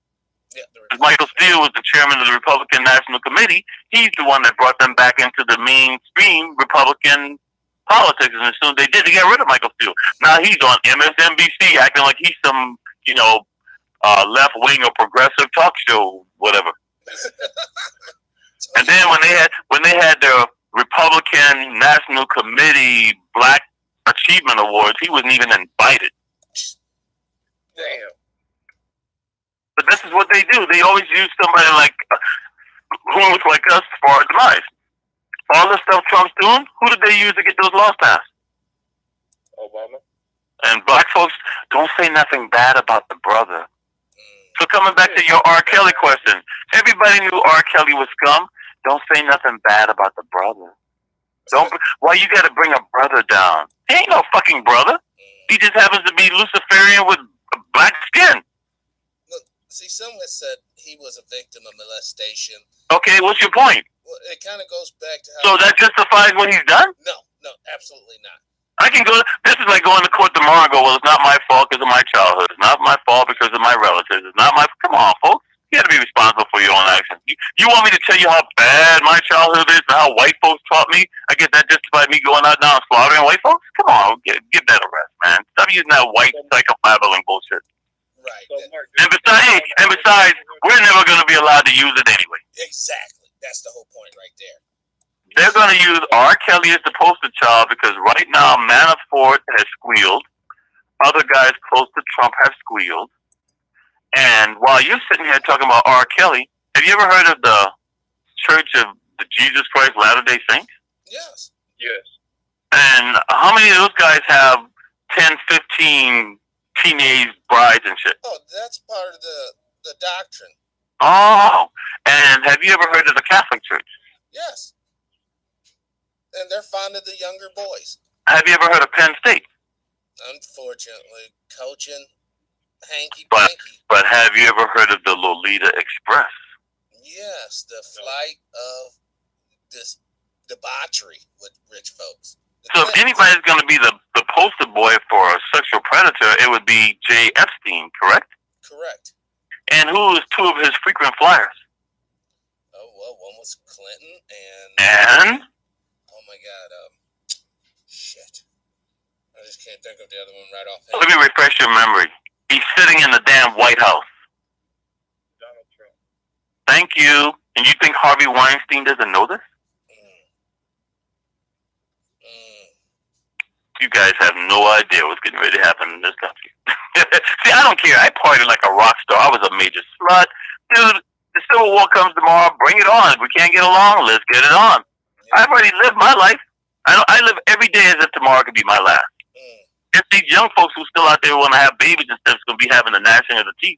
Dude, I already lived through Jim Crow. I know what it's like not to be able to drink out of a water fountain. Damn.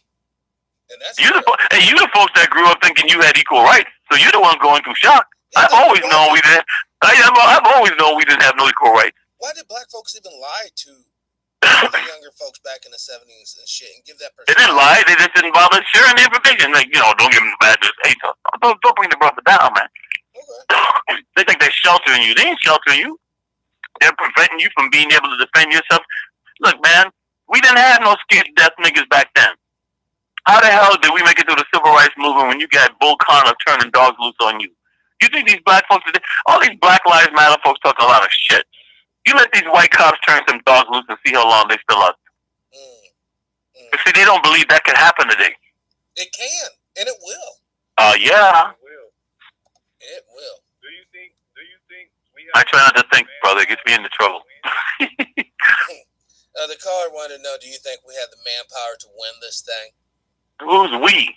Exactly. You speaking French? You speaking French? Or you pregnant? The human race. No, my wife is actually. But the human race, as far as against the powers that be, do you think we have any chance at winning? I don't understand what you mean by the we. Dude, let me explain to you about the human person.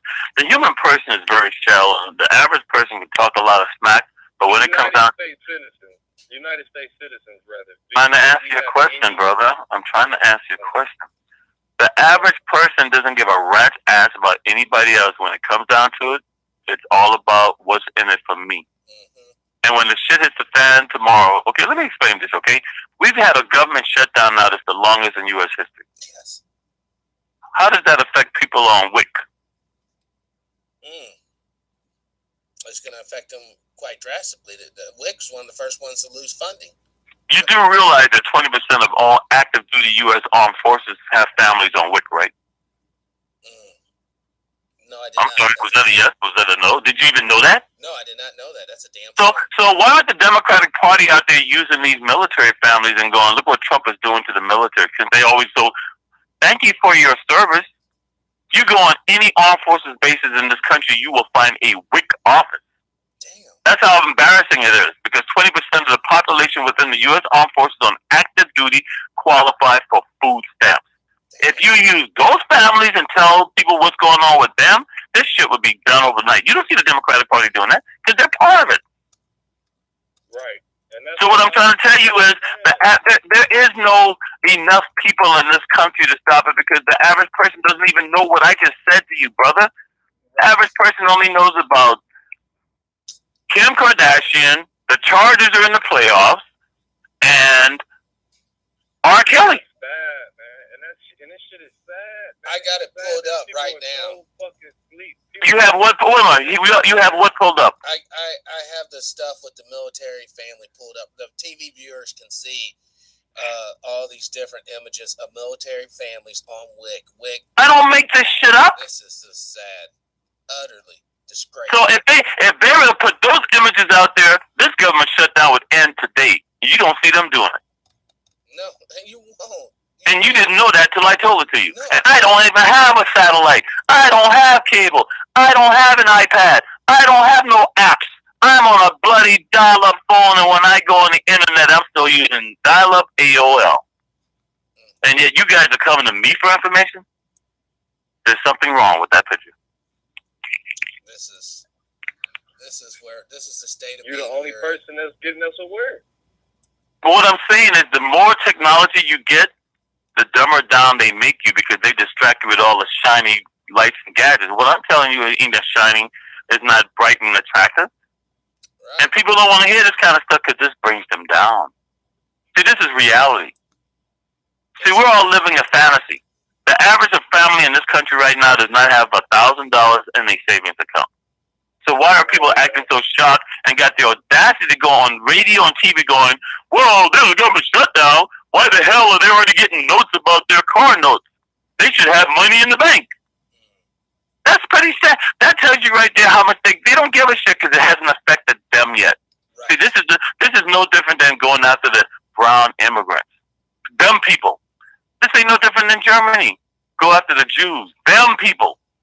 Right. Nobody. So I guess to answer your question, brother, and I'm not trying to be cynical here, I'm just being brutally honest. The average person in this country don't give a rat ass about anybody else but themselves. And people don't give a shit until it personally affects their families. Then they all of a sudden, like most of these so-called foundations, like the Liver Foundation and Cerebral Palsy, those foundations never get started until somebody in their family died from it. And then that person happened to have some money. Now they're going to put up money in the name of their child to keep their child's memory alive. Before that, they didn't give no money to an organization like that. And then they use it as a tax write-off, so it's a personal thing for them. And they get to be, put out there like, wow, look at these great philanthropists. No, they have a personal, selfish reason for doing it. So I'm sorry to tell you this, brother, but as far as enough of us to stop, we ain't stopping shit. Damn. Because I've been spending more than 25 years of my life telling y'all this day was coming. That's why I don't do radio shows anymore. I'm on the show right now because I have to call his brother up, and he started recording me. Ask him if I'm lying. No, Mark. Hey, and it just so happened that I logged in, man, and got the notification. I've been waiting on you to get any type of information. I've been hungry for information on what's going on with the shutdown and everything. So when you look at this government shutdown, okay? Isn't Donald Trump talking about the wall?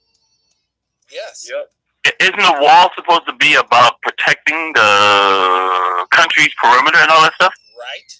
Yeah. Now, have either one of you seen the movie Machete? Yes, I have.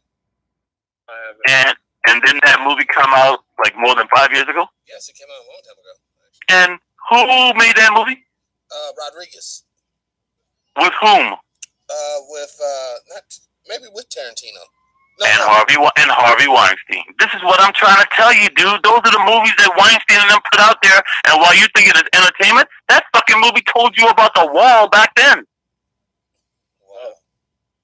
You look at Donald Trump's speeches and you look at that movie and tell me it ain't the same thing that Robert De Niro says in that movie. And don't they go out and start shooting a bunch of immigrants? Yes, they do. Don't they try to start a civil war in this country? Yes. Wake up, dude! That was a Harvey Weinstein, Quentin Tarantino, Rodriguez movie that came out before Trump even put his name in the hat, and you guys were acting all surprised. And then that movie even tells you what the real reason was for putting that wall up. But let's get back to the wall. So, if you put the wall up, can a wall not be used to keep you in just as well as keeping them out? Yes, sir. Exactly. And they don't fucking understand that. It's to keep us where the fuck we at. So we gonna be trying to get the fuck out of here. Have you ever seen Handmaid's Tale? Margaret Atwood should be giving me money because I mentioned Handmaid's Tale, and I was on Carl's show here in D.C. back in 2012, I think it was. Maybe I don't know. But anyway, yeah, I guess I don't remember. Anyway, but maybe it was 2015 or something. But I was on Carl Nelson's show. No, I think it was 2016. I was on Carl Nelson's show, and I was talking about.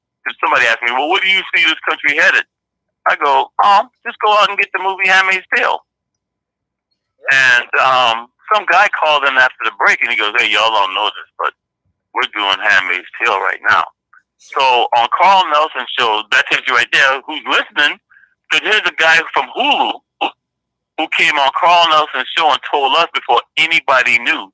And the only reason he called in, because he heard me mention or somebody called him up and said, "Hey, this is about Handmaid's Tale." So this guy called in and said, "Hey, yeah, Hulu, we're going to be doing Handmaid's Tale." And then sure enough, during the Super Bowl, they actually advertised the Handmaid's Tale. And then last year, the Handmaid's Tale was on Hulu. Now, the second season just finished and pissed me off because I still because I don't watch cable or anything. I still haven't been able to buy the second season. But I'm telling you, because in the first season, they show whites trying to get the hell out of the U.S., like going through Canada and stuff, but they can't get out because the borders have been shut down. So while you're thinking this whole thing is about keeping people from getting in, maybe it's about keeping you from getting out. Right? So, with the shutdown, okay, don't you have issues about the border? You can both agree to that, right? Right. You ever heard of Homeland Security? Yes. Yeah. Does the Coast Guard come under Homeland Security? Yes, they do. Does Border Patrol come under Homeland Security? Yes. Does TSA come under Homeland Security? Yes. Yeah. Are they being paid right now with the government shutdown? No. Then how the fuck can you care about the security of this country and the very organization responsible for the security of this country is not getting paid? So when the false attack happens, it's going to be logical. However, if I bring in my own private security that doesn't use taxpayers' money and we promise to protect the border, would you think the average American citizen will go for that? Because all we care about is not having our taxes raised. Oh my gosh. They're going to bring the motherfuckers from Syria.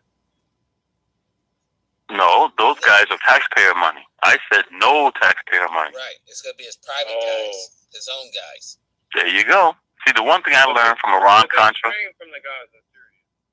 the one thing I learned from Iran-Contra was this. And you're talking to a guy who actually helped put up some of the money to get that dumbass Ollie North out of prison. Can't stand Ollie North, but Ollie North said if he had testified, Congress was going to give him immunity. He testified, and they tried to go after him. Yep. By the way, the most important thing about the Ollie North, because you talked about FEMA, you see, you guys are going all over the place. When I try to answer your question, you take me in another direction. Jimmy Carter created FEMA for natural disaster. Jimmy Carter didn't get reelected. Reagan came in, and under Ollie North and Louis Jafrida, they changed FEMA from a natural disaster to a national security agency. Mm-hmm. And it was called program like Rex 84. Readiness Exercise 1984, where we will respond to civil unrest around the country. There was also a program called Operation, what's the name of it? Operation Garden Plot. Since the brother's so quick to Google, why don't you Google that one? Operation Garden Plot, see what you come up with. Yeah, let me grab it up. Hold on, I just gotta get our way to the top. That's what I love about having this new setup. I can do things like this without a sound guy. Operation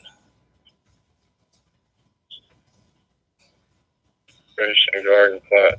The Department of Defense Civil Disturbance Plan, also known by its cryptonic Garden Plot, was known a general U.S. and National Guard plan to respond to major domestic civil disturbances within the United States. Oh, I'm sorry. The plan. I guess I'm not making this shit up, huh? No, unfortunately, you're at not. all. So what am I telling you? Ollie North and Louis Jafrida was the one who came up with that, right out here at San Luis Obispo. Now you got Ollie North running the NRA. All right? These guys are back. These guys are back, and they have the money, because what I learned from Iran-Contra was this. The only reason anybody got indicted in Iran-Contra because they used taxpayers' money for illegal off-the-book operations. Well, if you use private funding from wealthy John Birch Society family members and don't use any taxpayers' money, guess what? Congress can't investigate you.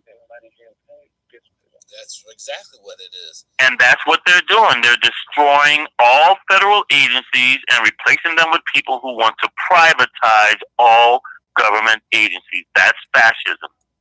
But it's a way up. That's a real power grab. You can really grab the power and keep it like that. So if we have a major disturbance on that border, all Trump has to say tomorrow morning was several of the people at the border trying to get across illegally have tuberculosis, hepatitis, and other communicable diseases. And for the state of people's health on that border, I'm declaring a national emergency. And it's all legal. And even the most liberal person can't argue that, because I was at the border and I know they got it. There are lots of people in that crowd in that stadium that have all kinds of diseases they brought here with them. Yes. Also, under that law, Trump can now order everybody, mandatory, no exception, you shall be vaccinated. Right, I was just about ready to say that. That is going to be a big... Trump can also order, mandated, 100%. Everybody has to comply and turn in your firearms. Well, you know, they get stolen all the time. So if your gun gets stolen, you can't turn it in, you know. Let me explain to you. See all these white folks, these preppers, and they always talk about buying gold and silver? They'll come and grab that up. When Roosevelt was president, what executive order did they pass?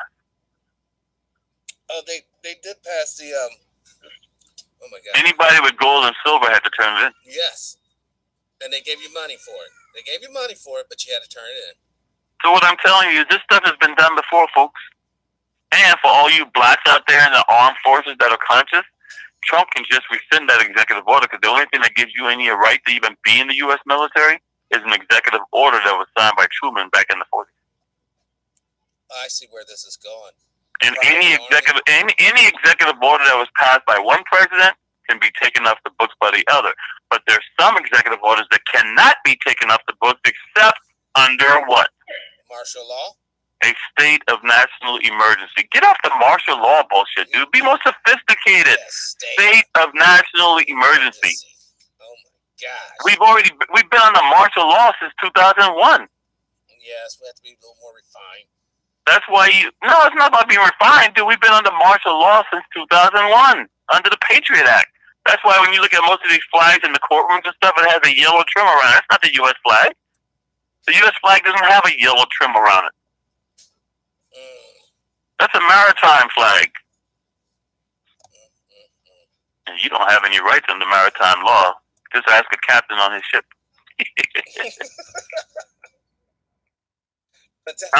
I'm just telling you, straight out, seriously. What I'm just telling you, seriously, I'm being serious to the heart. I might sound cynical here, I might sound sarcastic. This radio show is done. And anything you and I said on this show today, it's retroactive. Based on something you said on your show 2 years ago. Cannot be used, no fly zone. You can't buy food. Any access to your computer systems have been blocked. Now, all I got to do is shut down the grocery stores in this country for 3 days, and you got fucking chaos in the streets. Oh, yeah, absolutely. How much longer do you think these people on WIC going to be able to go before they don't take it to the streets? It ain't going to be much longer, put it that way. And Trump said, hey, we can do this for months, we can do this for years. We who? It's gotten so bad here in California, and I know this has got to be illegal, but nobody's going to say anything because he means well. The governor of California has just stated that he's going to allow people affected by this government shutdown to collect unemployment. Wow. Well, that's bullshit because that's a federal thing. California is a state thing. How are you going to get them state unemployment for federal employees? Yeah. Now, see, I've been through this, guys. This ain't the first rodeo, you know. Government shut down back in the 80s. That was on active duty, Marine Corps. See, Bank of America was smart because all the banks were like, well, we ain't going to cash those checks because the government is shut down. So Bank of America goes, don't worry, guys. And First Interstate, Daddy Bush was on that, you know, because that was unethical because later on, First Interstate doesn't exist anymore. In fact, you saw First Interstate in that movie, Independence Day. That was the first interstate building with a hi, aliens! That motherfucker blew them off the damn rooftop. Anyway, because I like Independence Day because, you know, he was, everybody used to always compare me to that Church of Scientology house Negro. Who would that be?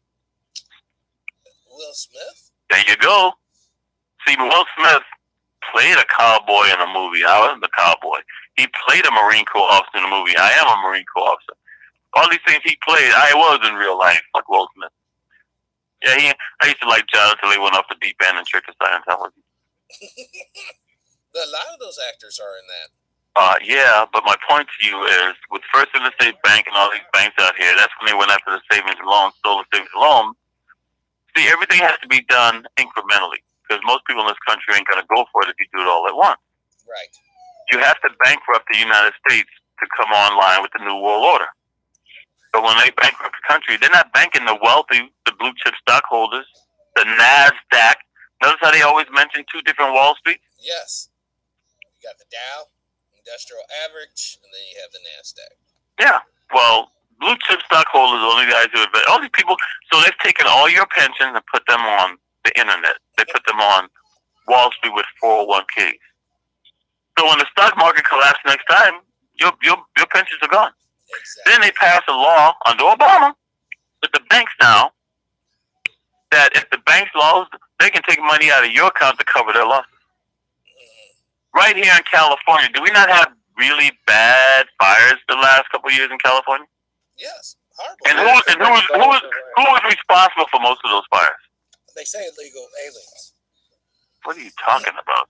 Electrical power lines that were not maintained. During the wind, those power lines break, the wires bust, and cause fires. So now, even under so-called liberal Jerry Brown, who ain't, Jerry Brown passed laws with now, when you sue the electrical companies for all the damages for the fires, they can increase your rates to cover their loss. So I, who gets electricity, now have to pay for the fact that they were the ones committing criminal acts. Oh, and by the way, since corporations are people, yes, they're people who's going to be criminally charged for for the criminal negligence involving all the people who died in Paradise, California. And you know why it's called Paradise, California, right? No, why? Because no niggas live there. Oh my God. That was a John Birch Society, Tea Party Libertarian, Donald Trump haven. And now Trump is claiming that fire happened because California doesn't practice laws. Those people hate the federal government, hate the state government, and refuse for the last 10 years to follow any of the recommendations that were provided to them by the federal government and the state government to prevent that from happening. Oh, I'm sorry, you guys didn't know that, did you? No.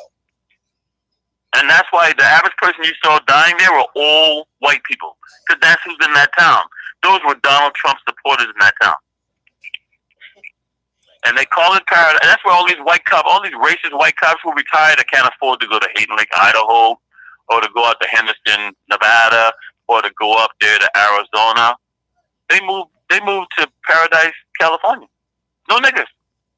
And it's still like that to this very day? Niggas go to Chico because Chico has a university, so Chico could be more liberal. Gotcha. I'm not making this shit up. You know, California's extremely... No, I'm talking Paradise. Why don't you Google that one? Racism in Paradise, California. Yeah, let's do that. See, the great thing is when I tell you these suggestions, I had no idea what was going to come up when you said, like, I didn't know what was going to come up on the garden plot. Because the old black man might be making all this shit up. You know why this show is so good tonight? What's that? You know why this show is so good tonight? Why's that? Why? I ain't drinking. I was earlier. Oh, well, no, if I knew we were going to do the show, I would have got drunk, and then, yeah, you know. This your first show you ain't drinking, man. I feel special, Mark. Hold on. All white racist town destroyed. Line, man. I've been trying to get on so long. Wow. I got it up there for TV viewers. You can see this article here, the screenshot right here. All white racist town.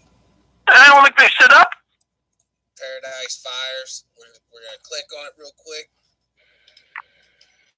Oh, you can put Paradise no, you can put down Paradise fires could have been prevented and see what comes up. Okay, let's go back to that. Oh, just put Paradise fires were preventable. Mind you, I don't have no idea what's going to come up. But like I said, I don't know. I can't even access. Like you guys, you do a radio show. I can't even access YouTube with my dial-up. So I've never even seen or heard any of my shows. None of my shows I've ever been on. Man, let me go right here. You becoming to be viral, Mark. A lot of people getting woke. Well, I guess if I became viral, that means I'm an infection, which means Trump's going to have to vaccinate you motherfuckers and take me off. Hit us with that juice. Hit us with that juice. Hold on, I have it. The massive. They're just sounds like they look like they're just going to be whining about. Oh, we didn't get warned earlier. I'm from Cleveland, Ohio. Oh, I don't know what the heck. My point to you was they had a grand jury convened back in 2008 that told them what to do to prevent that from happening, and they ignored all the recommendations. Well, a lot of it doesn't require just people going out into the brush and clearing out the dead crap. So that No, I don't give a shit how dead your crap is. How you gonna get out of town when all the evacuation routes are one road? There's a lot more to it than that, brother. Come on, man. See, even you're now doing it. You're making a personal responsibility on the individual owner. So let's go back to Trump. Because see, Trump now is going to cancel a FEMA money to California. You know who controls most of the forests in California? The federal government. And do you know what percentage of forest is controlled by the state of California? I think it's zero. I believe they have like 60. The federal government controls like 64% of the land in California. Okay. The federal government controls like 51% of the forest. Okay. The state controls 2%. What? So that's only 53%. So who else controls the rest of it? Yes, who? The government. Private. Oh, that's why prices are so high in California for homes. And these private folks don't give a shit about what your government rules or regulations are. These are wealthy folks like the Bohemian Grove. Come on, dude. Yeah, but one thing about it, Trump didn't visit the Bohemian Grove. At least it wasn't. Dude, you keep getting distracted. See, this is why I never finish the answer, because you go off on this tangent. My point to you is the Bohemian Grove is in the middle of a forest. Those are the kind of people that own most of that land. It ain't the state of California. The state of California can't go in a Bohemian Grove and tell them how to manage their fucking forest. This is what I'm trying to tell you. So when you go to Paradise, California, these white folks say, fuck you. And they didn't follow the rules and regulations. Now they don't want anybody to be feeling sorry for them because they're dead.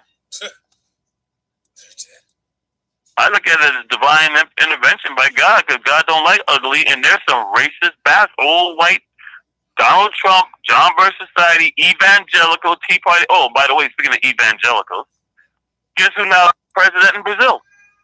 Oh my God, I know. Oh my God, what's his name? I need to know that. Hold on.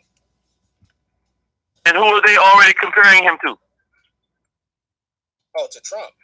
There you go. Because this is not happening just in the U.S., brother. This is happening worldwide. Murdoch has destroyed Great Britain, and now he's destroyed the United States. And these motherfuckers will still watch Fox News that's controlled by an Australian that was married to a Chinese spy and owned by a Saudi who was giving money to Muslim terrorists. And then they'll pay Megyn Kelly $30 million on NBC to go away quietly because she's a racist. Yeah, I'll come out and say I'm a racist too if I can get out of my $30 million contract and get paid all my money. Oh, God. Or I can say I'm a racist and you guys will pay me more than 10 times what the damn Lakers are worth. Y'all forgot that one. That is crazy, man. I got a picture of the Brazilian president, and he doesn't look too Brazilian. I don't know what that means. What does a Brazilian look like? Well, they should be dark-skinned. Well, then you wouldn't find anybody that's too Brazilian down there, because most of the people who run powers down there look like the Castilian, Cuban, Spanish. Look, this guy looks like just a guy from any English pub. You'll just see him drinking a pint. Okay, my point to you is all those countries are controlled by Europeans. Yes. Just like in Africa. Yes. All the countries are controlled by Europeans. I don't give a shit who the guy is running it. You show me a country in Africa that the guy wasn't put in power by a European or somebody from this country. I can't. You go down to Haiti, the guy always has a French last name. Meanwhile, you got countries like Argentina where 60% of their money has lost value. Or let me refresh that. The dollar value in Argentina has lost 60% of its value in the last couple of months, and you don't hear anybody talking about it. And you don't think those people are now trying to take it to the streets? So when you talk about the yellow jackets in France, yellow jackets in France is nothing compared to what's going on around this world right now. We're in all-out chaos. You got to reduce the population. So the NRA will make sure that these laws are still on the books carrying guns, because they got to have those guns to start killing folks. You can't be taking people's guns away. People are going to be taking it to the streets. Why do they keep coming out with all these bullshit dystopia movies? The best ones to watch is The Purge. They're getting psychologically ready for the culling. Ready my ass. The Purge is telling you, because Donald Trump is purging everybody from the administration who doesn't go along with their program. My way or the highway? Oh yeah, and we're cheering him on. Yeah, like a strong man. Yeah. He told you he was going to come in and burn it down. Who was his number one guy? Steve Bannon. Steve Bannon proudly brags of being a nihilist. A nihilist destroys the existing government. Or some people call it nihilist, but nihilist. Actually, that's the more correct pronunciation. It's all about death and destruction at the end of the day. Well, it's just destroying the old order. And these guys hate the federal government, just like the damn Civil War. They hated the federal government. What did the federal government do after the Civil War? Gave niggas 40 acres and a mule. Meanwhile, the average poor white trash was still out there with no food or money. Thank God for the Klan. Thank God for, like Woodrow Wilson said, it wasn't for the Klan saving the white woman from these niggas. Woo! They're all eating chicken and taking over the damn government. Can't have that. Can't have that. So that's why they shut it down. Shut it down. Shut it down. I've heard that since we've gone to the fiat currency, all recessions and depressions are scientifically calculated to play out now. They always have been. What are you talking about? Did you not miss the part that I told you that the 1929 stock market crash was planned? Right, but that was after the 1913 Federal Reserve Act that allowed... You keep going with the Federal Reserve. Like it's a rat's ass. But look, those guys are Luciferians that met at Jekyll Island. What's your point? It's still the same big bankers. When the United States government was broke, guess who bailed them out? But I'm just saying, if the bankers bailed the government out. So who do you think they're in bed with? The boys, like we call them, the banksters. Yes, the banksters. All the mafia did was become legitimate. Dude, in the old days, if I was to lend you money at 20% interest, it was called loan sharking. Right. Now you pay more than that on a credit card. Yes, you do. In the old days, you had a few companies like Household Finance Company and stuff that people said, no, don't go to them because, dude, their rates are outrageous. Now you got these paycheck, payday loan places, always in the poor neighborhoods, because the banks won't give you a loan. Oh, come on in here. Yeah. So you made $400 on your check? Okay, we'll keep 120 of it, and here you go. What kind of shit is that, man? You're laughing. I'm serious about that. If you want to buy an expensive car, go to the hood. Oh, yeah, you're paying $40 a month on it, but you're paying $40 a month for the next 50 years. People got cars in their backyards they're still paying on. Yes, they do. On blocks. Yeah. And that you can't even get refinanced right now. No, because when Obama was in the White House, he allowed them to throw what organization under the bus?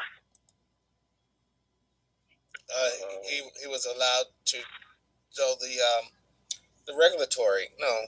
Dun dun dun dun dun dun dun dun. The bank. No. What organization used to stop people from redlining neighborhoods? Oh, the equal housing. No. Dun dun dun. And they had 3 investigations by Congress with predominantly Republican committees who all came back and said this organization had done nothing illegal. And Obama let them take that organization down. And the Democratic Party never came out and said how this organization had never done anything wrong or illegal. And that was the organization that stood in the way of redlining. Now you've got redlining in effect again, and these guys don't give you a loan. Or if you go buy a car, your insurance is already based on your neighborhood you live in. So it's gonna be high as hell. Yeah. It's like they're doubling. So you don't know what organization that was, huh? In fact, this to show you how dumb I'm sorry? Who was it? And just to show you how dumb white folks are, the organization was already gone by 2010. When Obama got reelected in 2012, they blamed it on that organization. I'm like, what? That organization doesn't even exist anymore. It's been gone for 2 years. Oh, shit, but Acorn. Thank you.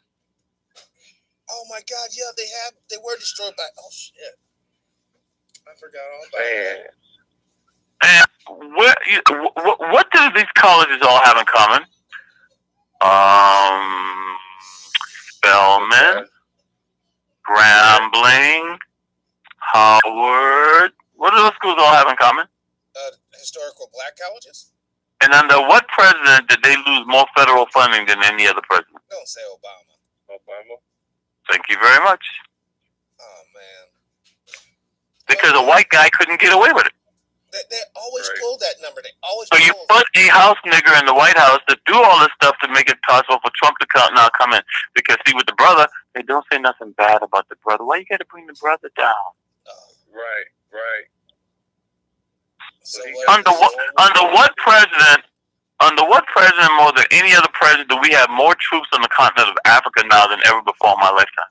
That was President Obama.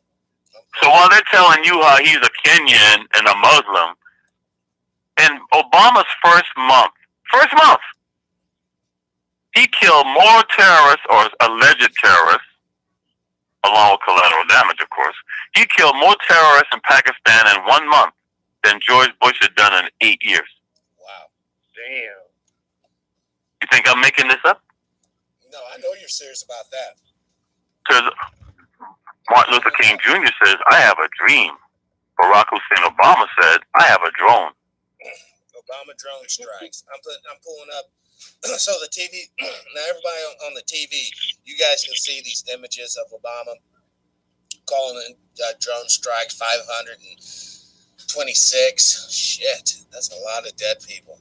Yeah, especially in places like Yemen, because those folks look like you and me. Oh yeah, nappy hair, dark skin, the whole nine. Because you folks don't understand when they say Muslim, that's code word for sand nigger.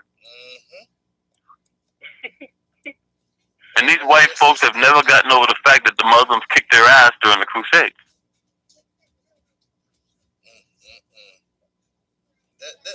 And they're starting the Crusades all over again. They have never gotten over the fact that over in Afghanistan, all the British got their ass kicked. Yes, they did. Yes, they did. And they've never gotten over that. And it's going to happen again and again and again.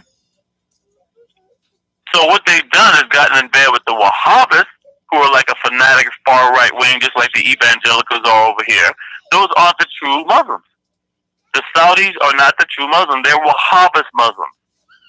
Then you got these far right wing in this country who are in bed with the neoconservatives that come out of people like Leo Strauss. You ever heard of Leo Strauss?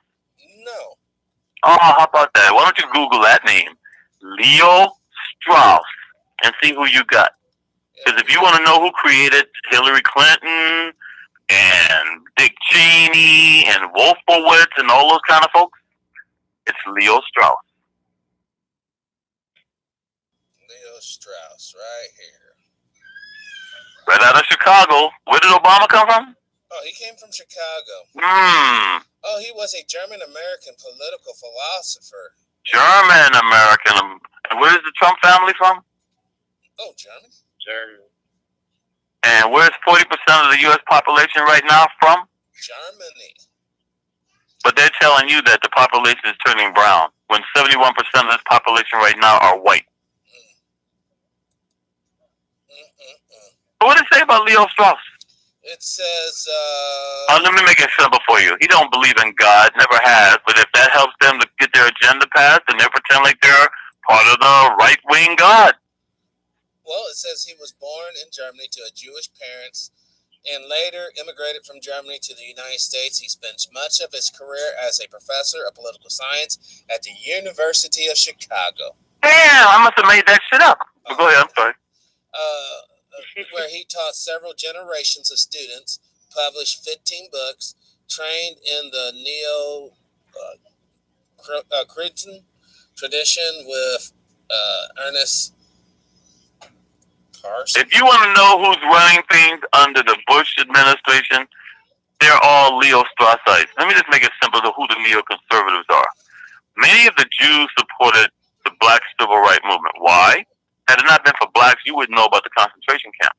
It was black troops that discovered those concentration camps, and unlike the white troops, the black troops got on the radio and reported it. So Jews know, had it not been for blacks being too dumb to know that everybody knew about it but was supposed to keep it a secret, that Jews were being killed, because not one U.S. or Allied plane ever dropped a bomb on a train track going into a concentration camp. However, the Black Panthers, they came in, they found these Jews, and like, what the hell is this? In fact, the Jews never seen a black before. They ran and hid under the buildings. Why? Why? So, when the blacks reported this, now the U.S. couldn't hide it anymore, so the British got caught with their hands dirty. America got caught with its hands dirty. So America forced the Palestinians off their land and created a place for these people to go to. Because they had to leave Poland, they had to leave Europe, and because the U.S. and Great Britain felt guilty for having not done a damn thing to protect them during the war, they gave them their own place of land that you now today call the so-called the West Bank and Gaza and all this other stuff. So what I'm trying to tell you is with Leo Strauss, and that's why if you look in Israel, most of the so-called Jews in Israel are from Europe and Russia and all these other places. They're not Semites, because they're not even from that area. The Palestinians are more Semitic than the so-called Jews there. But my point to you is, Leo Strauss, he comes to the U.S., the Jews that were involved with the civil rights movement got their feelings hurt. And you know who hurt their feelings? Guys like Malcolm X.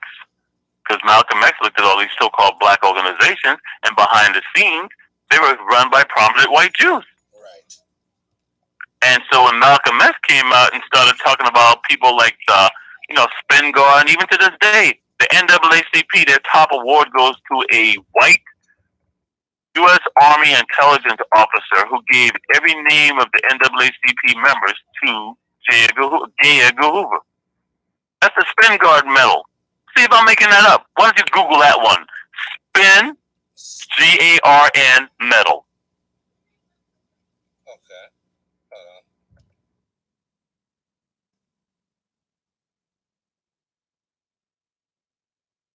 Well, your listeners know that the crazy black guy here is not making this shit up.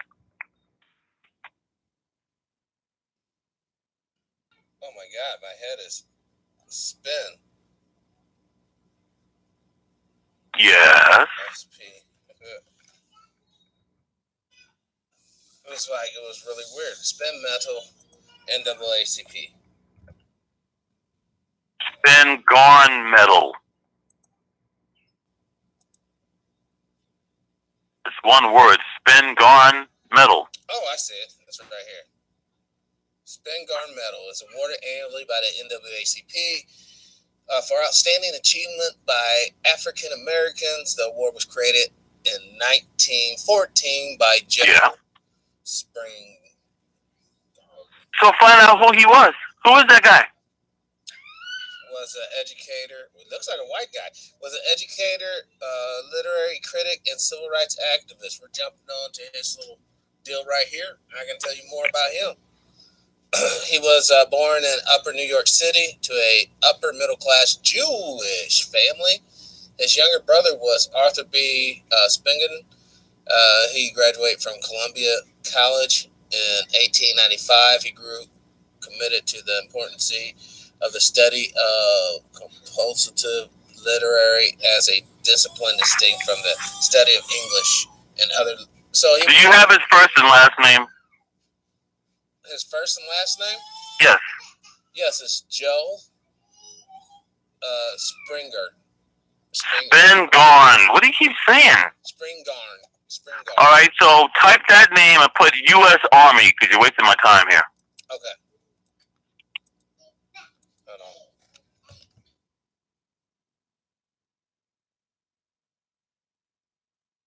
U.S. Army.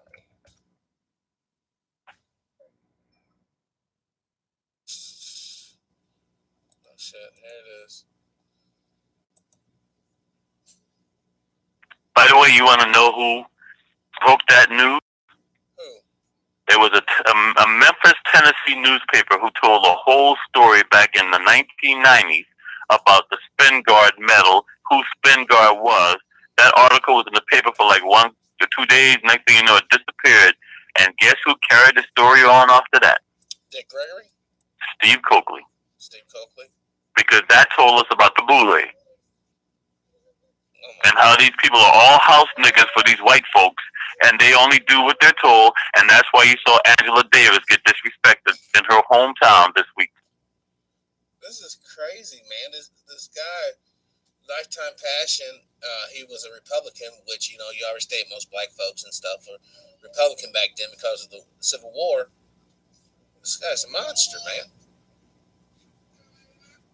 Colonel, Army Intelligence. If you just signed up for the NAACP, as soon as you signed up, he gave your name to J. Edgar Hoover. Wow. That's the and there were black folks like, remember, the godmother of the civil rights movement is not Rosa Parks, it's September Clark, one of my babysitters. Right. But just being a member of the NAACP, she lost her entire pension as a school teacher in the state of South Carolina. However, how would somebody know you're a member unless somebody like Spingarn was giving your information out to everybody? It seems like that's the fatal mistake. Everyone always joins these organizations. My point to you is, look, don't get distracted, brother. Okay. I just told you who Spingarn was. So why the hell are we still giving out the Spingarn medal? Oh my God, look at the black accomplishment of this colored boy, and he's getting the NAACP Spingarn Award. They're still honoring this guy who was responsible for the decimation of who knows how many black people in this country and around the world. Because that's who they are, dude. These guys are phonies. They don't give a damn about you. Those are the house niggers. The talented 10%. And and you're not included. And the sad thing is, they think that when Trump goes down, they're not going to be rounded up too. They are. Because they're behind their gated fences in Beverly Hills in Atlanta. Because that's the headquarters for the Boule. So they all got brought in. Because remember, Hillary Clinton's a neoconservative. Yes. Leo Strauss created that organization. And under Hillary Clinton, she brought in all these little buppies and black folks under Atlanta during the Clinton years. Clinton ain't no black folk lover. Look what she did. Look what she did to Haiti. And now her cousin Donald Trump is going to evict all the Haitians that came here who had gotten asylum. Well, I guess they call it temporary asylum. That's what's going on, brother. That's the real deal. That's what you're not hearing in the news. And his own woman. And I'm not making any of this up. And all that information you're looking at, I didn't put it out there. No, but it's right here in front of you. If people wanted to find it, it's there. That's what I'm saying. The more technologically advanced we become, the dumber we are because we're being distracted with the BS. Meanwhile, if you really want to know what's going on, it's all right there at your fingertips. And pretty soon it won't be there. Because now that there's no net neutrality, those kind of sites will be put in the slow lane, and you're not going to wait 10 minutes for a website to formulate when you can go to some website that's got 10 seconds before it's up there, but that one's owned by the company who doesn't want you to know what's really going on. Exactly. You know, it's just like what you said with the vaccinations. You know, I can't even begin to discuss how critically imperative we get a wraps on it. Like you said, emergency. Oh, well, I tell you what, there's something going on because right now there are thousands of people around the United States that are going into hospitals with flu-like symptoms, but they don't have the flu. And the doctors don't know what it is. Well, you know, it ain't no big surprise to me. It's that biological agent they released. It's time to cull the herd. Hey, man. Gotta reduce the population, you damn useless eaters. You know it. So, Carla, are you still there? Yeah, I'm still here. All righty. Well, I'm going to ask you to get off the line. I think someone else is trying to call. Why? I'm getting off the line. Oh, you're getting man, I really don't. Hey, first of all, I just call this brother to say hi.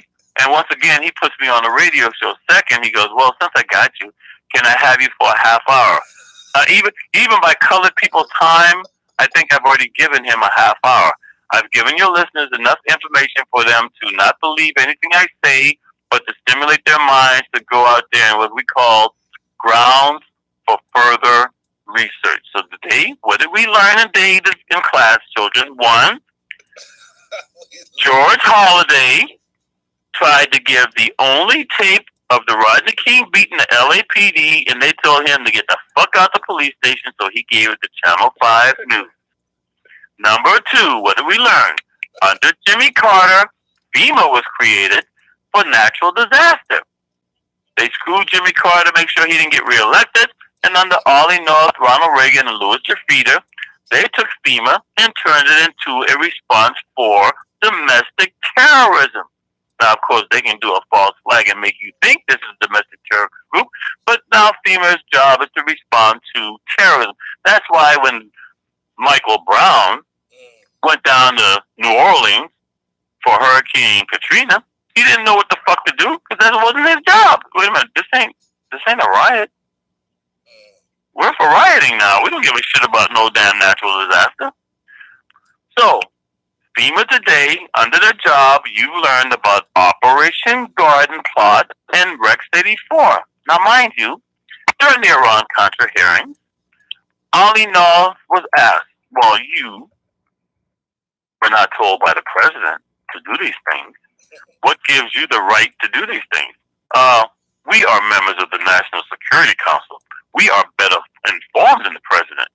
In the event of a national state of emergency, we will simply suspend the U.S. Constitution and Bill of Rights and run 25 million blacks. And at that point, in a way, from Hawaii, Medal of Honor recipient, stop all enough to go, we're talking about national security here. We can't discuss this. We have to discuss this behind closed doors. He specifically stated we would round up 25 million blacks. Do you want to know what the population of blacks were in the United States during that Iran Contra hearing? How many? 25 million blacks. He didn't say the black folks who were not members of the Boule. He didn't say the black folks who are not recipients of the Spin Guard medal. He didn't say blacks who are the Uncle Toms that are running all these churches that are telling black folks to turn in their neighbors. He said 25 million blacks. That's each and every one of us. And anything I'm telling you right now, you can find on the internet. That was all in North during the Iran Contra hearings. That's how the average white American found out about Garden Plot and Rex 84. I was like, damn, this motherfucker said this. Dude, I had PBS, because see, back in those days, PBS, because, Reagan hadn't cut all their budget yet. You laughing. I'm telling you straight out. So let me tell you, PBS would do a special on how corrupt some corporation was. And then after Reagan cut the budget for PBS and also for all the programs like Sesame Street and all that, but National Public Radio, the following year, PBS was using the same companies that they had done investigations on. They were now the biggest sponsors and contributors to the TV shows. And you don't bite the hand that feeds you. Exactly. All right? So what happened was, you saw me, you heard me talk to you today about Garden Plot, Rex 84, and the Federal Emergency Management Agency. What else did we learn today? We learned today that the Trump family's from Germany, and like Hitler, Trump was elected. If you study the Weimar Republic before Hitler took rise to power, you will see all the things being done in the United States today. And for all you folks out there who want to impeach Trump, let me remind you who becomes president. And who would that be, sir? Michael Pence. And where's he from, sir? He is from the great state of Indiana. And what is the most racist state on the in the United States? Oh, the great state of Indiana. And what state did he actually have a law passed that the citizens could shoot cops if they thought their constitutional rights were violated? The great state of Indiana. And what governor stated that even if your daughter was raped, she has to have that baby because God intended for her to be pregnant, so there will be no morning after pill and there will be no abortion? That too would be Mr. Pence. And who was sponsored by IHOP, International House of Prayer. And the leader of IHOP, Michael Bickle, stated, the Jews got what they wanted and the Jews got what they deserved because they never switched over to Christianity during World War II. So for all these folks out there who think that Israel is our ally, these evangelicals don't like the Jews. They're using Israel to have a position over there in the Middle East, but they plan on wiping those guys out because they've always hated the Jews. Because they still say that the Jews killed Jesus Christ. First of all, Caesar, Pontius Pilate, they were Romans. Right. Italian. They don't even realize that Jesus Christ was a Palestinian. And now, if you even speak out against Israel, you can lose your radio show. You can lose your TV show. Ask the guy from CNN who just got fired because he spoke out and said that the Palestinians should have human justice. This guy speaks at the United Nations saying that everybody are human beings and they should have justice too. He just lost his job at CNN. You're laughing. I'm serious as a heart attack. They're passing these laws where all these congressmen are signing a declaration that they will never support anyone that comes out on this BDS issue and wants to boycott Israel for something violating human rights violations. They're covering their own. Covering my ass, dude, that's called a violation of First Amendment right. If you even go out on the street and protest Israel, you will now lose your job. You cannot be arrested, dude. They're talking about giving you 25 years in prison. Oh, I'm sorry. I guess maybe I should hang on a couple of seconds. Why don't we Google this one? Israel BDS. See what you come up with. Okay, hold on. Because you don't seem to be too familiar on this. Israel That's what's going on. Yes. D as in boy, D as in David, S as in Sam. Anti-Israel boycott law. Shit. 3 days ago. Fairly new. I've only been talking about it for 2 years, but... That's fucked up. I'm sorry, what does it say? Says, I know, I didn't create that website. The first bill, the new... Hold on. S1, the very first bill the new U.S. Senate considers in 2019 had nothing to do with ending the partial shutdown and reopening the government. It was instead a grab bag of different proposals related to the Middle East, and a controversial one at that. Most of the debate centered on the Title IV of the bill, a provision that would give the state a legal blessing to punish companies that choose not to do business with Israel. Thank you. That's what's going on, folks. Holy shit. Wake the fuck up. So I have a question for you. Yeah. Is the other brother still on the line? You're still on the line, caller? Hold on. No, he's gone. Okay, so I'll ask you this. Who's responsible for the shutdown? It was the House, the Senate. What does that mean? Or I would say the Democrats not willing to work with the Republicans to get it done. I'm going to ask you again. Who's responsible for the shutdown? Who took credit for it? Oh, Trump. Who's responsible for it? The Senate, though. No. Who? Mitch McConnell. Oh, good old Mitch, huh? What happened was the U.S. Senate passed the bill in December. In December, Paul Ryan was Speaker of the House, and he refused to introduce the bill to the House of Representatives. So the first thing Nancy Pelosi did when she came in as Speaker of the House, she introduced the bill, and it passed. The problem is, now that you have a new administration term in the Congress, the U.S. Senate has to reintroduce the bill, and Mitch McConnell will not floor the bill. The same exact bill that Mitch McConnell and the U.S. Senate passed in December, now they won't even bring it forward, and that's why the government shutdown's going on. It ain't Chuck Schumer, it ain't Nancy Pelosi, it ain't even Donald Trump. It is Mitch McConnell. I'm back like Dick Gregory, man. I'm back on the line like Dick Gregory. Okay. Well, we're actually about ready to probably wrap her on up. Right, but did you hear what did the caller hear what I said last? Did the caller?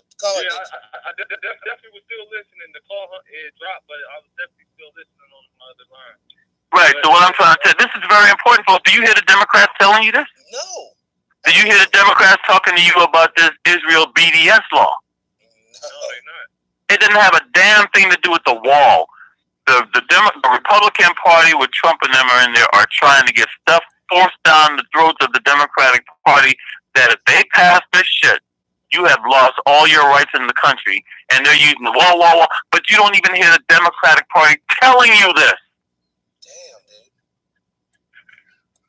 So if you all don't hear anything else I told you tonight, I strongly suggest you study Israel, B as in boy, D as in David, S as in Sam law. Because that's only one of many things that's in this new legislation that they're trying to shove down the Democratic Party. It ain't about the wall. They're using that wall to get all the damn dumbass white racist Fox viewers to think that's the issue. It ain't about the wall. Right. And so for these folks who's always talking about the U.S. Constitution, how can you take away my right to even talk about Israel? Yeah. That's what's in this bill. I don't know what to say. I'm literally... I know what to say. Bye. Wow, that was... Now, caller, where are you calling from again?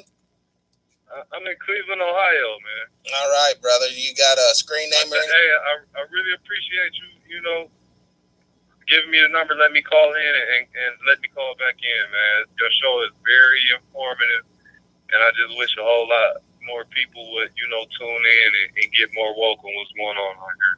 But I'm about to finish tuning in, man, and just keep me updated whenever highlight it. All right, brother. I mean, I'm glad you called in. I'm glad you were brave enough to pick up the phone call in. Like most shows, Yeah, man. we're really laid back I'm here. not going to lie. It is kind of scary just, being on the phone talking with Mark like that. But it was fun also, man. Yeah, this is what it's about. This is what it's about. And once again, this wasn't scripted. I didn't advertise. Right, Mark's going to be on. I don't know him or Mark from a can of paint. Listeners, so it was very informative for everybody, I'm sure. Well, I'm glad you joined us tonight, and as always, thanks. You're welcome, brother. Are you gonna have Joe back on the show? Yeah, I'll be having Joe probably on towards the later end of this month. Okay. As well as Christopher from the International Peace Movement, Fathers Divines organization. We got a lot of exciting people coming up. Okay. All right, man. True. All right, man. You have a good man. I'll keep logging in, man. All right, brother. Thank you.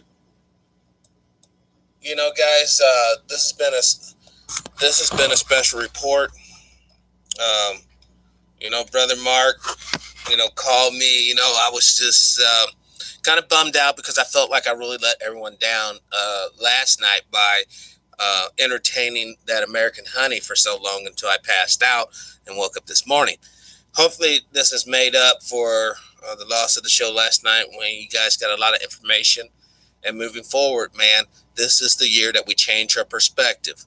Today's date is January 12th, 2019, the year of our Lord. And this has been Special Report. And as always, live your life with integrity, without hate, envy, and or greed. Good night.